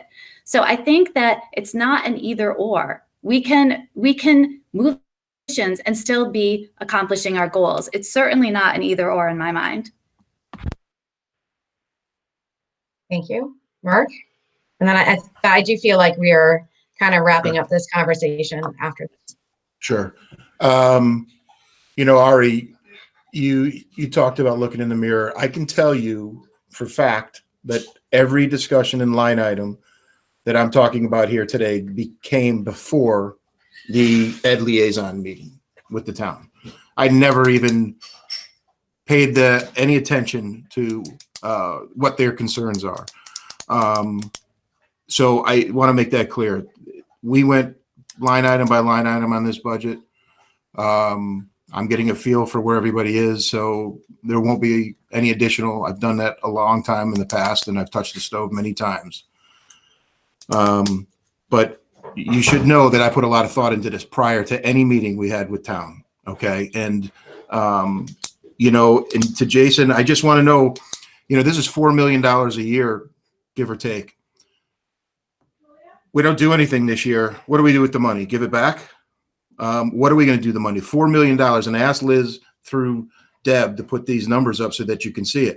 We're looking at $348,000, I think, if my eyes can. And that's a fraction of $4 million a year. So those numbers are there for you guys to look at to see what impact it has. So if we have $4 million a year and this is our impact, what are you going to do? Give the money back? I would ask that question, because if I would ask you, because one of our 3 charges is a budget, what do we do with the money then when we get it? Because I'm not a fortune teller and I can't see in the future, but I can tell you right now, I'm looking at numbers live. So if there's something in the future, we still have a reserve because it's $4 million a year. But also, what in fact, you know, is going to cost us $3 million in the future that we would just give back to the federal government and say, thank you, but no thanks. You know, we have to ask those questions to ourselves. That's a rhetorical question. I'm not necessarily asking for an answer, but just, you know, to get your mind growing. So, you know, what are we going to do? We just give the money back and say, no, the taxpayers don't deserve a break? I tend to disagree on that. I think that a break is here in front of us. These are the decisions you're making on these numbers that are in front of you, not future numbers, these. And that's how we have to look at it. Thank you. And before I call on Amanda, I know that, Tom, you have many plans for the remainder of these funds, including tutoring, after school programs, summer school, remedial work, etc. So I know there are a lot of plans for these funds. Amanda, is this still on this same issue? Yeah, I just wanted to say, I mean, even I think that if that's at all a concern, then there is, I mean, endless amount of money that we would need to even cover some of the mental health issues that have arisen just from this year. I mean, thinking about eating disorders and all of the stuff that we know anecdotally is going on with kids at all different socioeconomic levels. I think that that is a really fair point for the discussion, but the needs are so immense that that's not even something that I think is going to come across. But I just wanted to say, just as colleagues, I really appreciated this conversation. I think the line of thinking and all the points that people offered was one of our most productive conversations, and I appreciated everyone's input. Well, we have a motion on the floor. Should we move to a vote? Deb, I was just going to say, I have the motion. I've made it of the 4. I know you want to end this discussion. I do as well. No. What is there? Is there a number comfortable? Is it 3? Is it 1? Is it 2? Is it none? And we're not going to use these. If I make it 3, does it make people feel better? And I don't know. I guess we didn't really talk about that in discussion, and I don't want to open another can of worms, but maybe we just go with the 4 as the motion sits. And I just don't. We didn't really no one really gave I guess the inclination goes that no one wants to do anything. I guess I'm not sure though. I'm just trying to guess. Does anyone have any comments on that? I mean, I had made a motion for 3. I would feel comfortable moving a couple of these positions over, and I just don't know. I guess I'll just ask the question out there. Does anyone else feel comfortable moving any of these elementary positions into ESSER? And if not, then, let us know. I mean, given that we don't know if all of the positions would be used, I mean, I can't go with half. I prefer none, but if there was some sort of compromise, I could live with 2, I guess. I prefer none, I'll be honest, but I could live with 2. So I will ask the mover of the motion, Mark, if you would be willing to amend your motion to move 2 positions. Well, only hearing one voice, I would. Deb, did you make a motion for 3? I had made a motion for 3, but I didn't get a second. Okay. I'll tell you what. Let's compromise, because that's, you want 2, I want 4, or we want 4. Let's go with 3, Ari, and that's what good compromise is. I'll change my motion, and Deb, if you want to second it, because it was yours originally, or you want to make it, I'll make it. I'll say I'd like to make a motion to move it to 3. Well, there's a motion on the floor, so procedurally, you can either withdraw your motion, or you can amend your motion. I will withdraw my motion, and I will let you make the motion of 3, and I will second it for discussion. All right. The motion is withdrawn. I will make a motion again that we move 3 of these elementary positions into ESSER. Is there a second? I will second that one, Deb. Thank you, Mark. Is there any further discussion? Okay, great. Cammie, could you please call the roll on this? Ms. Aronson? No. Dr. Chang? No. Ms. Poland? Yes. Dr. Steinberg? No. Dr. Thomas Farquharson? No. Ms. Wilcox? Yes. Mr. Zdanowitz? Yes. Okay, motion fails. 3 yes, 4 no. Are there further motions? We could try 2. Would you like to make that motion, Ari? Sure. My motion is to use 2 of the elementary program teaching positions have it funded through the ESSER funds. Thank you. Is there a second? I second that. Thank you, Jason. Cammie, can you call the roll, please? Oh, sorry. Is there discussion on this? Okay, Cammie, can you call the roll, please? Ms. Aronson, No. Dr. Chang, Yes. Ms. Poland, Yes. Dr. Steinberg, Yes. Dr. Thomas Farquharson, Yes. Ms. Wilcox, Yes. Mr. Zadanowitz. Yes. So much for Motion compromise. passes, 6 yay, 1 nay. Thank you. Are there further items for discussion regarding the budget? I just wanted to clarify, we haven't voted on the first two, correct? I just think want to we- make sure. By consensus, we're asking for those. Can we do that? We have parliamentarian who can let us know if by Let's consensus. I removed the, right? Liz brings it up. The first, you don't have to remove it. You can keep it on there if you want to keep the record either way because it's a vote. But I do think you actually have to have a vote because the amendment to the budget of the first two, because the whole budget was moved. So I think you have to vote on number 1 and number 2 by roll.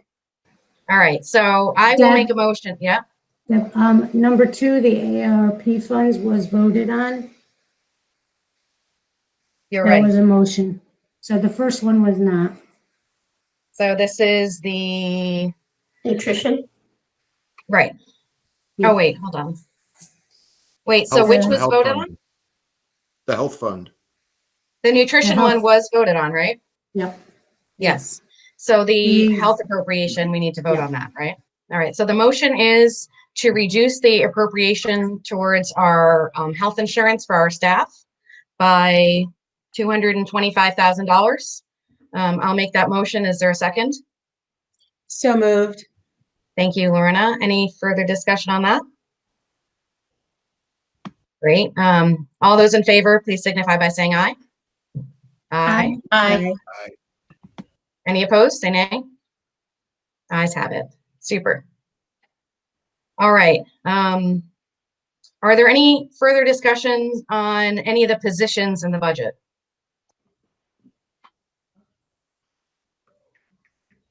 Okay. I have an item I want to bring up for discussion. And this won't surprise any of you who have been paying attention for the last couple of years, but I believe strongly that we should do what we can to make it more possible for all of our students to participate in extracurricular activities that are to their liking. And particularly now, as we're heading back into school next fall, I want to try to remove any barriers that exist for people to participate in extracurricular activities. Those barriers could include, but maybe they don't, that we charge a $25 activity fee for middle school and high school students, which I think we've waived for this year, but I would like to see us waive that moving forward.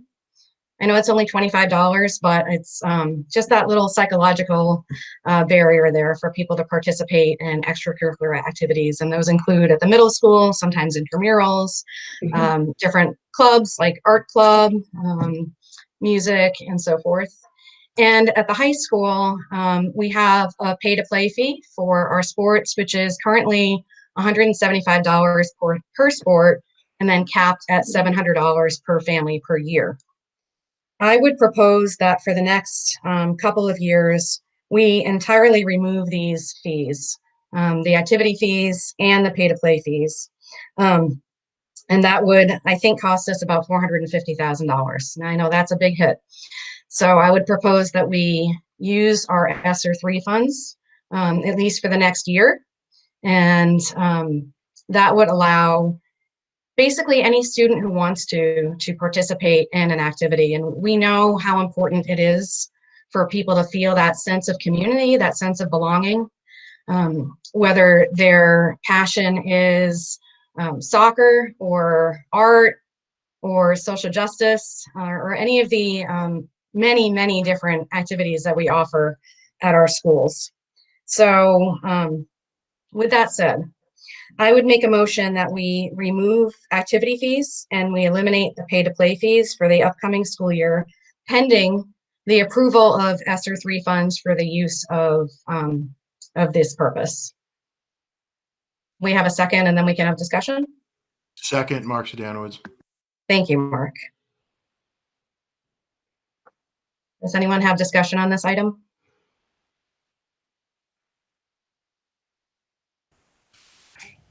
All right, well, Amanda, and then Ari, and then Jason. Everybody just took a minute to think about it, I guess.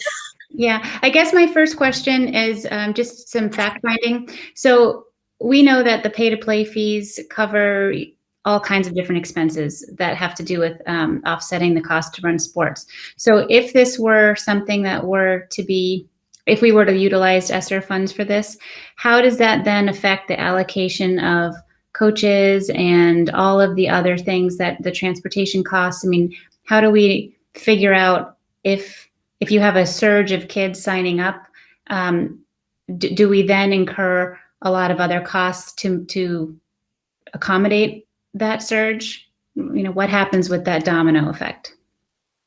Well, the money, I mean, in short, the money would have to come out of ESSER. So it'd be $450,000 this year, Liz, that's right? Yes. So just to contextualize it, because it is, you know, this is one of those funding issues that if there had never been a pay for play, I say the same thing. As a superintendent, I would never put it in the budget to have a pay for play. Once it's there, though, to remove it, I have this kind of, to remove it completely. I understand Deb's point, and I'm not arguing the point. We had 102 students at Hall request waivers. That could be for multiple sports, by the way, so it's not just total. And it counted 112, all of which were granted. We try to make it as clear as possible that funding is not a reason we don't say no for a kid not to participate, but I understand. My other part of it is, if youth leagues didn't charge anything, I'd understand, except parents have paid all the way through up until high school. Now, fundamentally, I think that, yes, high school activities should be a part of the experience. We have been charging for years now. I get the point that this is a cost. For those of you that haven't had a senior in high school yet, once you have a senior in high school, you'll be stunned at how often there is something that comes up as a cost that is a significant concern to me. I say it directly. I don't like it. I've always wanted the prom to be in the gym so it was cheaper. But I couldn't get the kids to agree with me, even when I was principal. I did get them one year to take buses, though. I see this with Ben, and Rosina would back me on that, where we did buses for $5 instead of limousines. We had over 100 kids take a bus to the prom. That was one of my proudest moments as principal. So, you know, the end result of this is it's $450,000. That the same argument goes. It's going to come out whether it's 1 year, 2 year, 3 year. I understand the question. I understand. We'll probably now go to a discussion of the amount, which is completely fine. But that's where we are. That there's this, you know, we have a significant number of kids that do request it. I would love to say, and Deb asked me this, years ago, and I think Mark's asked me this. Couldn't we just make it blanket where we tell the athletic department these kids are on free and reduced lunch, so don't charge them? We can't release free and reduced lunch information.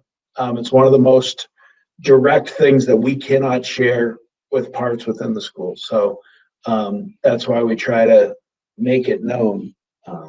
So hopefully that helps, Amanda. All right. Then Jason. I had two questions. kind of following along Liz's line of thought, and I guess I'm addressing the question to you, Tom. How do you conceptualize removing fee for play as a but for COVID? How will that work? I know, I feel like I got myself into this by making it up by saying it during the ed liaison meeting as an example. I believe that you can make the argument, and Chris Murphy has said this as he's talked about spending with COVID, that we want students involved, we want students engaged, and that any impediment to engagement or students that could tie into COVID, basically Deb's point, the way Deb introduced it kind of says it, that we know that engagement in school leads to success in school. So any impediment to engagement, we want to make sure we do all that we can to remove. So intellectually, that's an honest take. Is that what I would do? That's a question for you guys to decide. My other thought, I don't know if I forget if this was discussed in the ed liaison, and I think then the free and reduced lunch issue came up. But I'm just wondering, we had talked about it's hard. Sometimes families don't want to acknowledge, I know that you make it available and there is no, if there are financial hardships, that should never stand in the way of somebody participating, and the school is the district is open about that. But there are going to be families who aren't going to kind of utilize that. So my thought is there any way to kind of create some sort of sliding scale fee based on household income, or I don't know. I guess I'm just thinking out of the box. We've tried to do that with pre-K previously. It's again, then we'd have to identify the free and reduced lunch ahead of time, and they'd have to come through. So it's a little more difficult. Rosina, if you're right there, I do think it would help maybe when you and Paul and I were together, some of the outreach to make sure kids aren't missing this. I don't know if you have something to add specifically, and I don't want to call on you out of the blue, but you've done a lot of work with this to try to make sure those kids are engaged. Yeah, well, part of the trickiness though is circumstances change. Yeah. Every day. And what I'll say is that, we have our spring break coming up next week. It's going to be the busiest time for my office because families with crisis, with needs, they need somewhere to go. They need somewhere to turn. So that's the trickiness with respect to when we do sliding scales and things like that. Mm-hmm. Circumstances change all the time. And we don't want we really don't want people to always have to ask or look for. So I don't know if that answers your question on that part of it, on the sliding scale piece. Roseanne, do you want to talk a little bit about how we try to make sure kids know about this from freshman year on and some of the work you did as assistant principal and what some people still do now? Oh, in terms of outreach and engagement of students, yeah. So the kids know it's there for them. Absolutely. So there are multiple vehicles of communication, but first and foremost with their families. Really a lot more outreach to families, making sure that they're aware. But using at the secondary level, at the high school level, we have advisory, we have career fair, we have fairs, we have, now they're advisory platforms, but we try to do it in a way that everyone gets the message, right? And you tell friends, you tell someone who's in need, you look out for each other, so that we don't single anyone out. No one feels like, no one feels shamed. But in terms of reaching out about activities, we do peer, bring a buddy, phone a buddy, mentoring, honor society, volunteer services, a host of, we even have students design flyers and posters and give us feedback about how to engage peers, how to make sure that they're aware, announcements all the time using creativity. just a host of strategies that change. And even today, as you heard Rochelle talk about, inviting students to participate in giving their perspectives, their feedback, and helping us to co-construct our community lessons. That's another way doing focus groups. What's pressing? What do you need?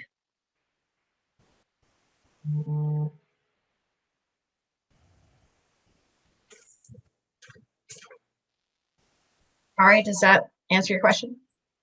Yeah, I also was just thinking, is there a way to kind of shift the messaging or the mindset? I'm just thinking along what Amanda's saying, coaches and transportation and the things that the money does go towards. Is there a way to shift the mindset and say, okay, if we were to remove pay for play, is there a way instead to make it more like, but if you feel like donating or you have the means to support, these after school activities, we could certainly use the help. I don't know if there's some way to, I would contribute. You would. The issue with that over the years was boosters.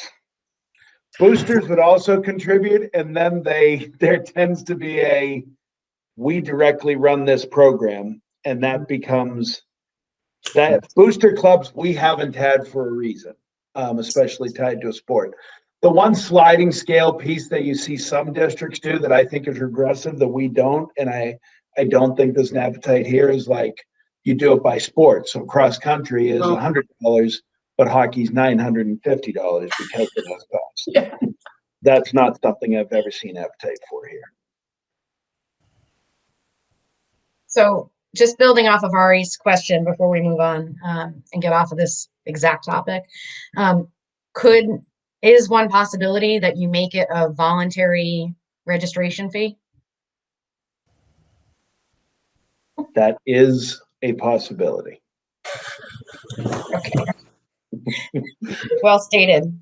All right, Ari, does that answer your question? Yes, and if you could say something like, and if you've gotten a Starbucks every day this week, we would greatly appreciate your donation. How's that? Only if you'll take the phone calls that come to me after. Send them my way. Jason, and then Liz. All right. Yeah, thank you. So my question, and this, I don't know if you're allowed to share this information, but based on your response about free and reduced lunch, but can you, Tom, can you summarize for us, on an annual basis, how many times that the fee is waived? If, just to get a sense of, the scale or the scope at which, there are, the district does cover that. And, if, because that will help me to understand, say, if opening it up more could be done in a way that the district can still handle by keeping the fee structure in place. I can't say how many times because once a student registers, they're done.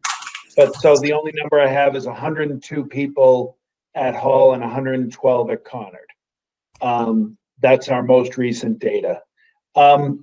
Which, so then you could go down a path of, well, that's about, 9% of students, but it's 27%. However, there's a lot of questions about free and reduced lunch participation kids don't participate in after school activities at the same rate as non-free and reduced lunch kids do. What is the reason for that? Is it the cost, or is it family commitments at home? Is it, so there's all those questions that we've looked at, and there's a lot of answers there. It's not purely cost, certainly. But that's one way you could try to, do the math. Yeah. Okay. Thank you. Liz, and then Amanda. Yes. So if people are uncomfortable with completely taking this fee out of our revenue on this budget, maybe there's a middle ground. Maybe we can cut the fee in half, and we still have a way for people who can't afford to pay to not pay, but it's not that big chunk of money and we still keep something in the budget. Could that make people comfortable? Well, as the maker of the motion, I would Oh. say that I would prefer trying to eliminate the fee entirely. And if we can't get there, then I would be willing to propose a compromise measure. Okay, I'm just hearing people have some questions about it, and it sounds to me maybe I understand what you're saying, Deb. So I'm just thinking maybe that could be a solution if this can't go through. Amanda and then Mark.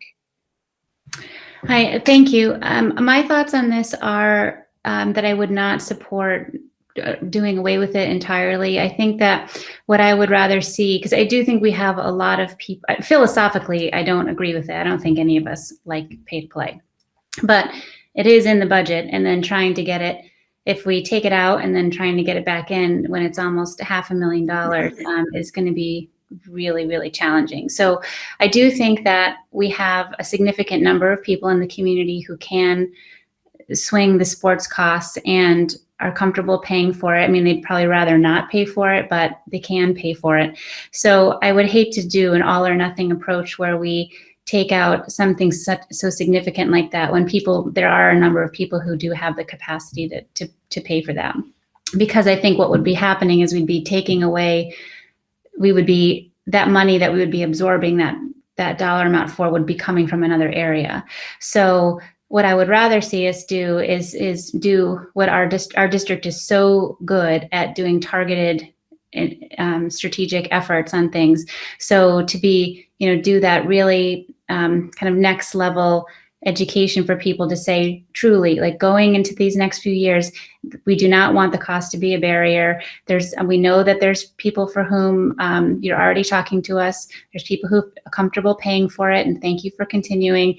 But for that quiet middle, and the people who have multiple children, and it is hard to really kind of put it in a different context to say, you're not, because they're probably uncomfortable asking, but to be able to give us some data so that if we see that with some targeted efforts to tell people, we can waive these fees for you, and marketing it in a different way than we have before, then if that does remove the barrier and we do see that it increases participation in sports, then we've used some of the ESSER funds to offset those costs for the kids who do want to take advantage, and then we can make more informed decisions moving forward. But I don't think right now I would feel comfortable, especially because of such a high dollar amount, taking it away completely, because I think it also sets us up for some complexities down the road that we're not necessarily prepared for.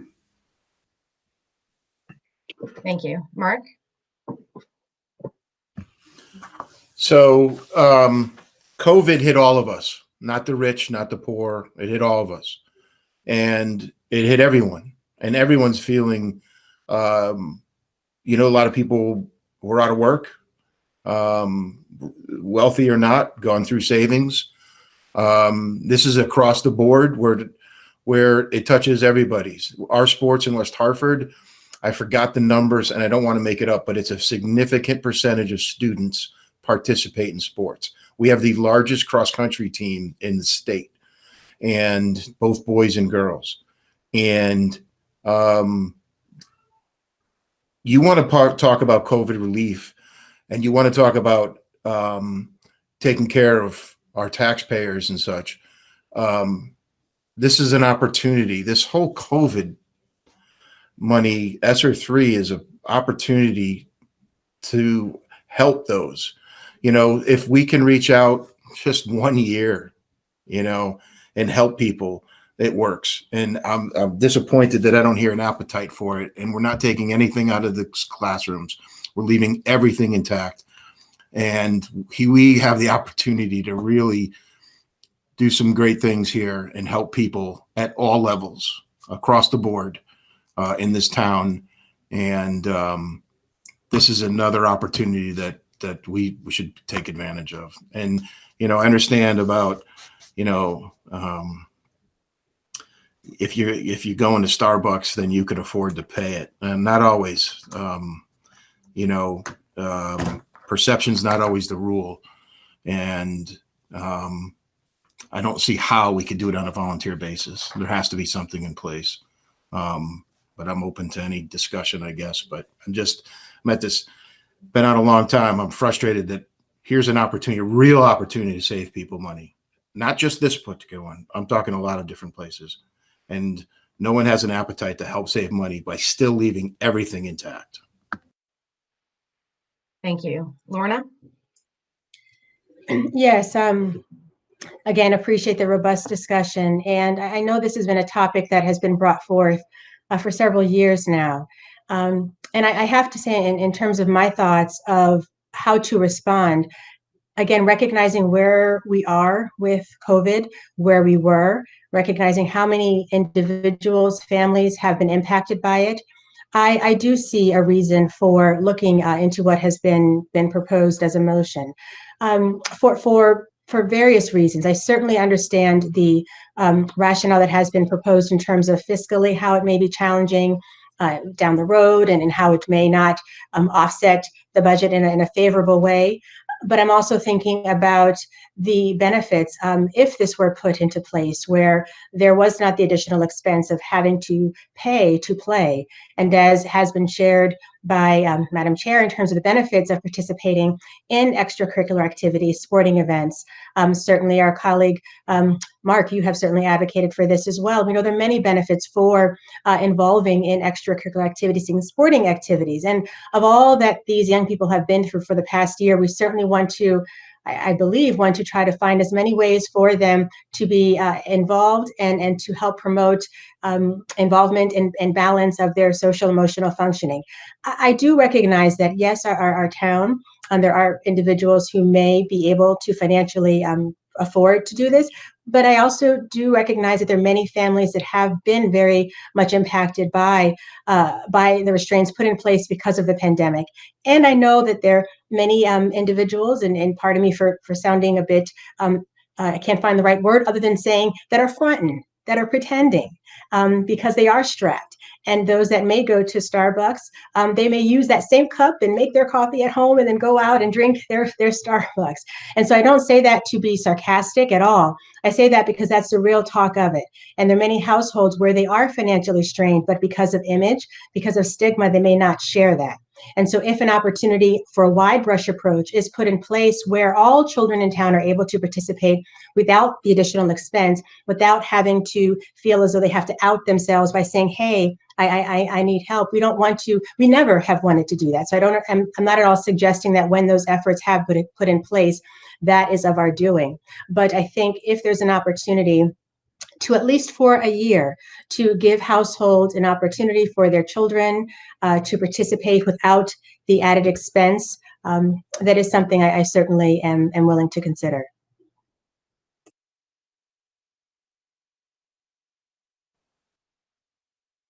Yeah, if I could just clarify one thing, because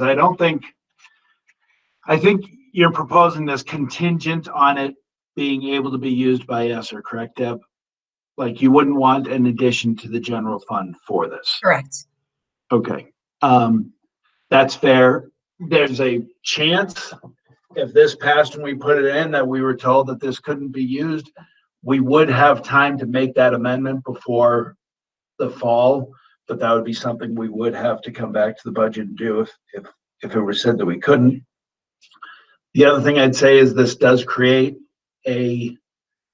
creates another cliff where a board at some point, whether it's all these members or not, will have to decide whether to fund 450,000, 500,000 out of the general fund or fund it out of pay for play being reinstated at some point, which it's understandable. I'm not really advocating, just making it clear. Thank you. Amanda? Yeah, I think that piece just hits on my gut concern is that I think if we take it out for 1 year, we all clearly feel very strongly about sports. And my main concern here is that if we take it out from this year, we may have trouble getting it back in, because I think we all know that as people change and configurations change, people don't remember why things are just going to look at the number. And when you're dealing with a almost $500,000 number, trying to get it back in is going to be harder than taking it out. So I certainly agree with everything that you've all said. I'm really concerned that we might be making a step to help this year that actually ends up weakening our sports budget moving forward. And it's an integral part of the budget. And I think we might want to just tread very carefully, because we can be very aggressive in using some of those ESSER funds to try to offset things. And I think there's a lot of conversation that can be had with heads in the game for how to do that. But to take it out, it puts it at risk. I think we all know that our costs are just going to keep going up for education, and all the things that we don't know or that are going to happen are going to be tugging at the budget. And then, I don't think that we're a district that, thinks poorly about sports, but if it's sports versus, who knows what it is, I just think it puts us at risk. And I'd hate for us to destabilize something that is such a hallmark of what we do. So I just think we should be very careful about that, and that there could be very creative ways for us to meet the goal that we have without taking it out of the original budget. Any other questions? Jason? Thanks. Yeah, this is a question for Tom and your plans for the ESSER 3 funds.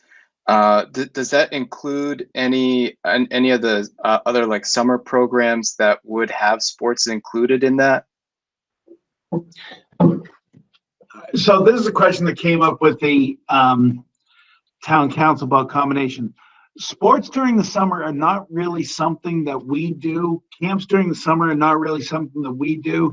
That would involve creation of a new layer of summer people to run this. And the town leisure services does that and does it really well. I mean, the town leisure services run camps.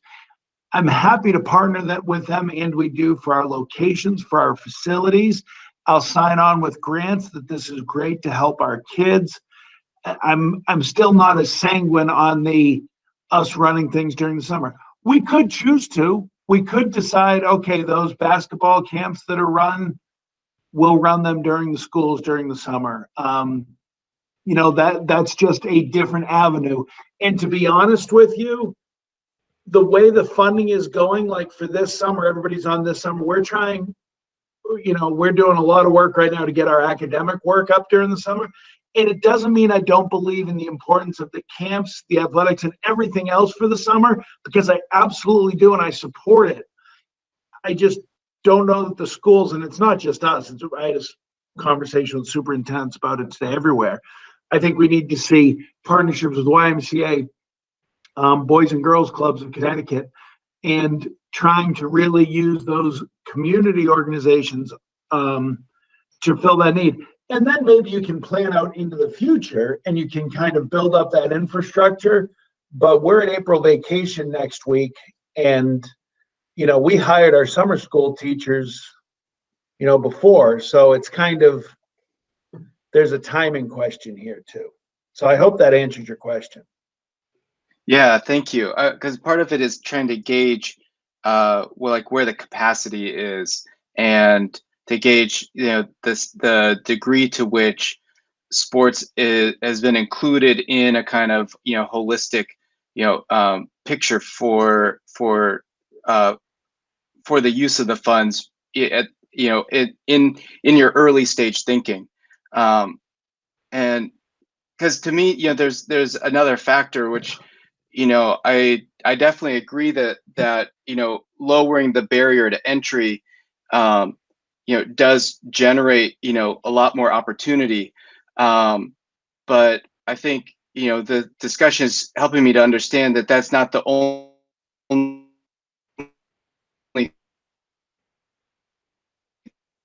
to sports, and so just trying to wrap my head around those kinds of investments. So, thank you. Thank you. Yeah, we want our kids involved in activities.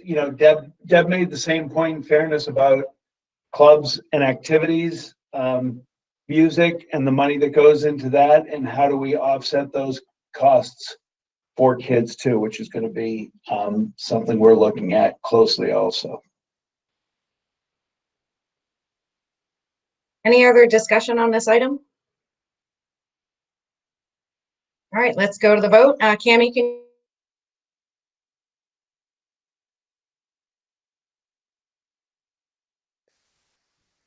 Could you repeat what we're voting on, just so it's yes. clear? Yep, the motion is to remove all activity fees and eliminate pay-to-play fees for this upcoming school year, pending the approval of ESSER funds for those purposes. So if ESSER funds are not approved for those purposes, we would not be able to waive those fees. And we'll know in a couple weeks. That's the motion. Ms. Aronson? No. Dr. Chang?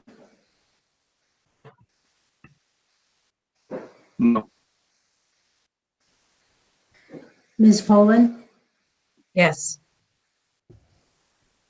Dr. Steinberg? No. Dr. Thomas Farquharson? Yes. Ms. Wilcox? Yes. Mr. Zdanowitz? Yes. Motion passes 4-3. Thank you. Are there other items for discussion regarding the budget? Any other motions, any other questions? If not, let's take a look at where we are. The motion would be to approve the budget with the following changes. Reducing the appropriations towards our health insurance by $225,000. Using American Rescue Plan funds to fill the gap in nutrition services, which is a $350,000 item. Reducing elementary sections by 2, correct? Can't quite. Correct, by 2. By 2, thank you. Yep. Which is $172,870. And then eliminating activity fees and pay-to-play fees, but only if the ESSER funds are approved for that purpose. With that motion and those amendments, is there any further discussion on that? Cammie, can you call the roll?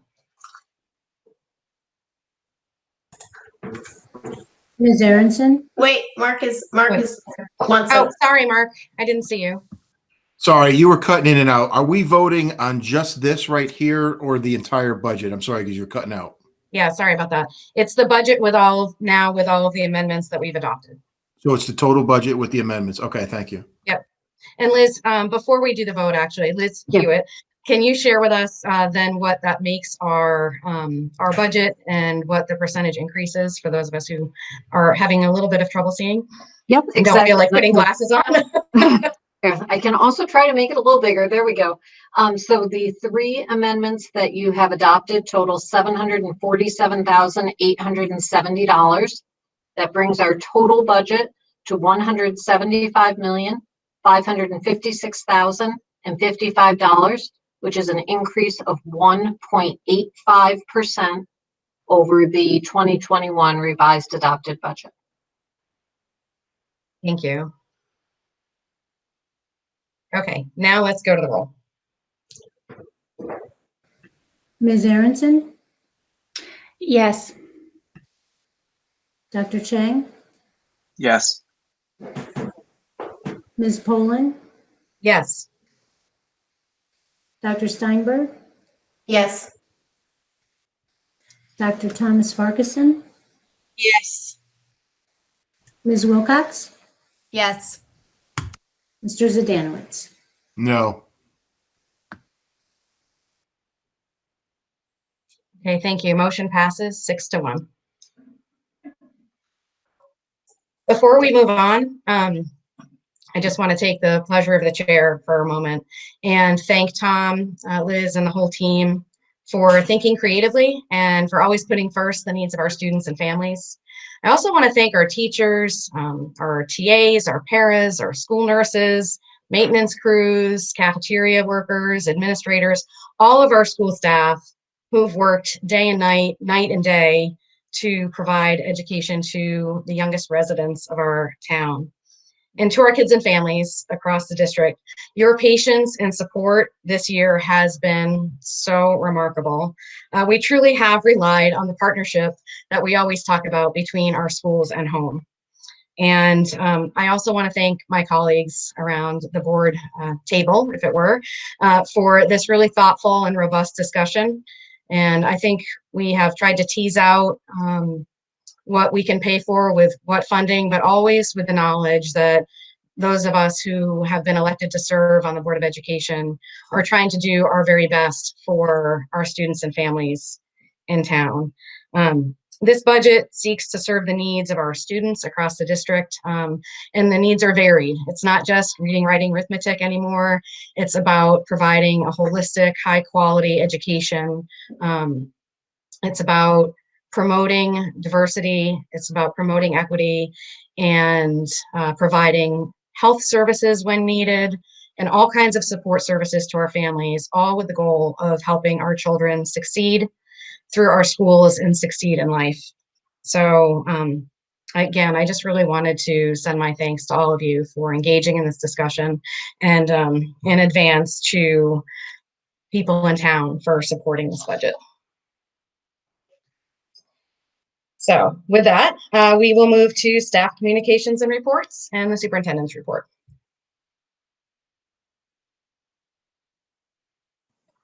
I forgot about that. Well, this is going to be a quick one tonight.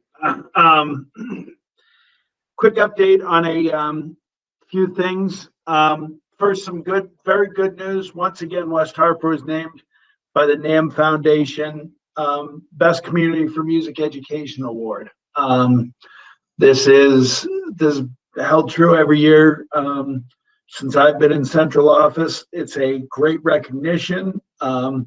This is a small percentage of communities nationwide, and it's not an award for any individual school or program. It's to a community that supports music education. I do think that's important, especially on budget night, to be able to say that this board and boards in the past have and continue to support our arts programs. And we're looking forward to getting our arts programs, back in the way we've seen them in the future. So along those lines, we're seeing some testing. Grades 5 and 8 in building are wrapping up the science portion of state testing. Buildings will continue with literacy and math for grades 3 through 8 after spring break. And I know there are people that don't want there to be any testing. These measures, if you accept the measures, we do need to know where our kids are. So my own take on it, I have not signed on to the list of superintendents that are opposed to all metrics and testing this year, because I do think we need to see where our kids are so we know what the interventions are. Students in RLE will begin testing shortly after break. They'll either test remotely using a school-issued device or in the afternoon at one of our school sites after students have been released. Paul and his staff have been working on those plans.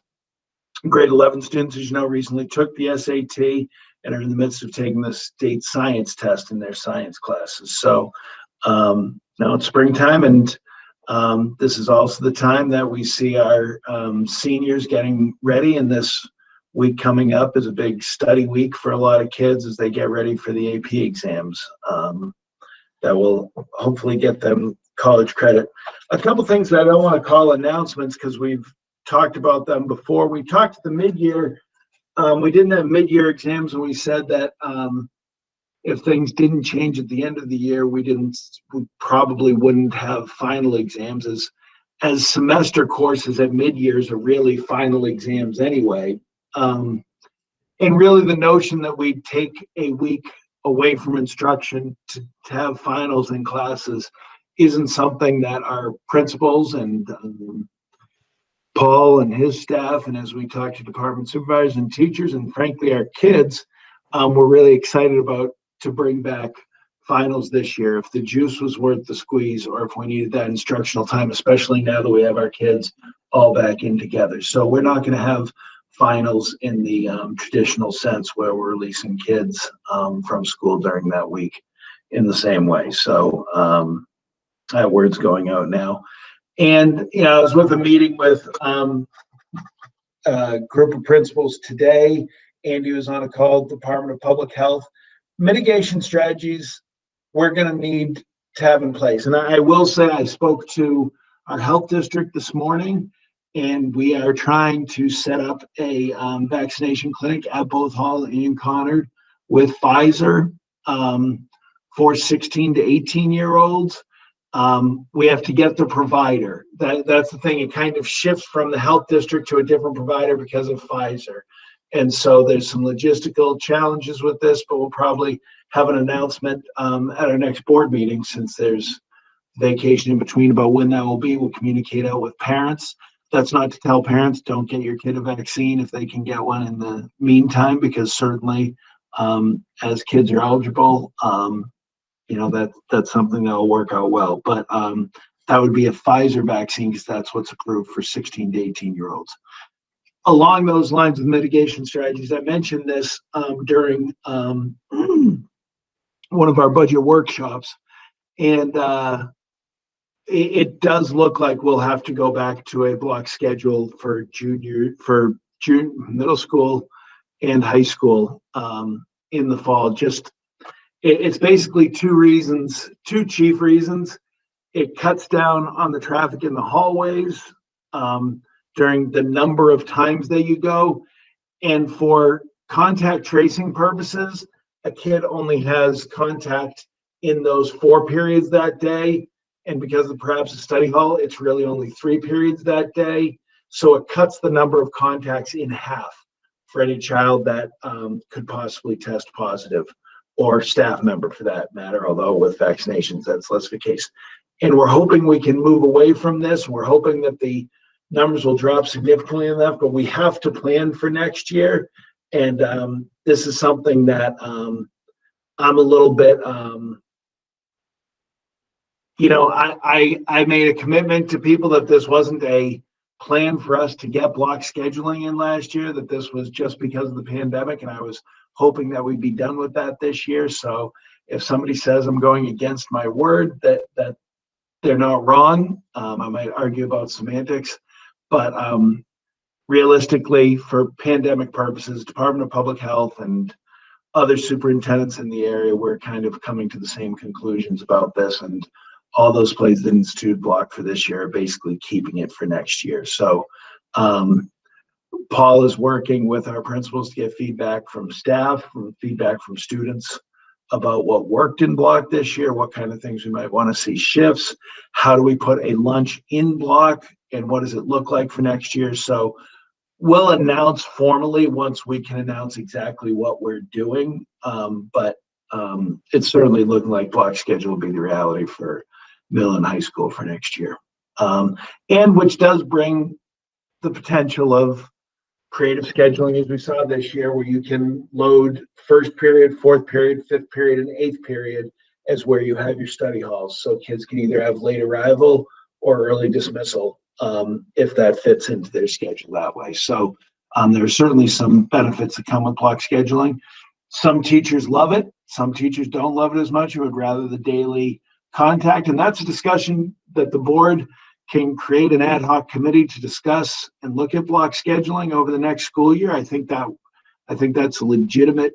That's come up to me repeatedly when I have superintendent's advisory with teachers saying, can we look at this? Not me saying it's not going to be generated by me, because I've made a commitment that this isn't a ploy by me to get block scheduling. As I've said to everybody repeatedly, this is one of those things. I have so many opinions about education.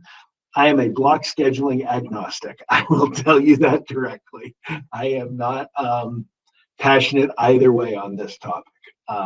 So I can be convinced, I guess. So that's it for now. All right, thank you. Any questions? We're definitely going to need to hear more about block scheduling in the future. So, all right, moving to routine matters and approval of the minutes. I'm looking for a motion to approve the minutes of the regular Board of Education meeting from March 16th, 2021. Is there a motion? So moved. Amanda Aronson. Thank you, Amanda. Is there a second? Second. Thanks, Liz. Any discussion?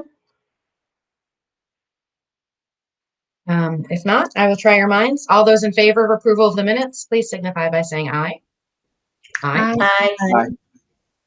Aye. Any opposed? Abstentions? The motion passes. Information and reports. Are there any reports from boards and organizations? Lorna. Yes, I just want to acknowledge certainly all of our students in the district and all of their accomplishments, but want to point out our Sedgwick students who last week participated, rather for the course of several weeks, have participated in mock trials, the Civic First mock trial, middle school mock trials, and they won. This is the first time that our Sedgwick students competed on the state level, and they have won. So very proud of all of them, so thankful to the teachers that supported them, the mentors, the attorneys in the community that supported them through this process, and I think we all should be quite proud of them. Lorna, just for the record, do we know anybody on that team? Well, I'll take off my board hat for a moment to put on my mommy hat. Yes, my daughter was on the team, but collectively proud of all of the students. The board hat back on. Thank you. Thank you. Congratulations to our team at Sedgwick. Any other reports from boards and organizations? All right. Seeing none, we've already done the reports from students, and so we will move to future business and our announcement of future meeting dates. We have 3 dates listed here: Tuesday, April 20th, Tuesday, May 4th, Tuesday, May 18th are our next 3 meeting dates, and I am pleased to announce that those meetings will occur in person at Town Hall. We are currently working with Corporation Council and WHC-TV to arrange exactly how the room will be set up, but we expect to be in legislative chambers on the 3rd floor of Town Hall starting April 20th. And speaking just for myself, I'm looking forward to seeing all of you in person. So everybody stay safe until then. Are there requests for future agenda items? And do we have any new visitors who've joined us who would like to make comments? I don't think I see anybody. I don't see anybody in the call. Just double checking. All right. We do not need an executive session this evening, so I will seek a motion to adjourn. Is there a motion? So moved. Thank you, Lorna. And a second? Second, Jason. Thank you, Jason. Without further ado, and with no objection, meeting is adjourned at 9:36 p.m. Thank you again, everyone. Good night, everyone. Good night.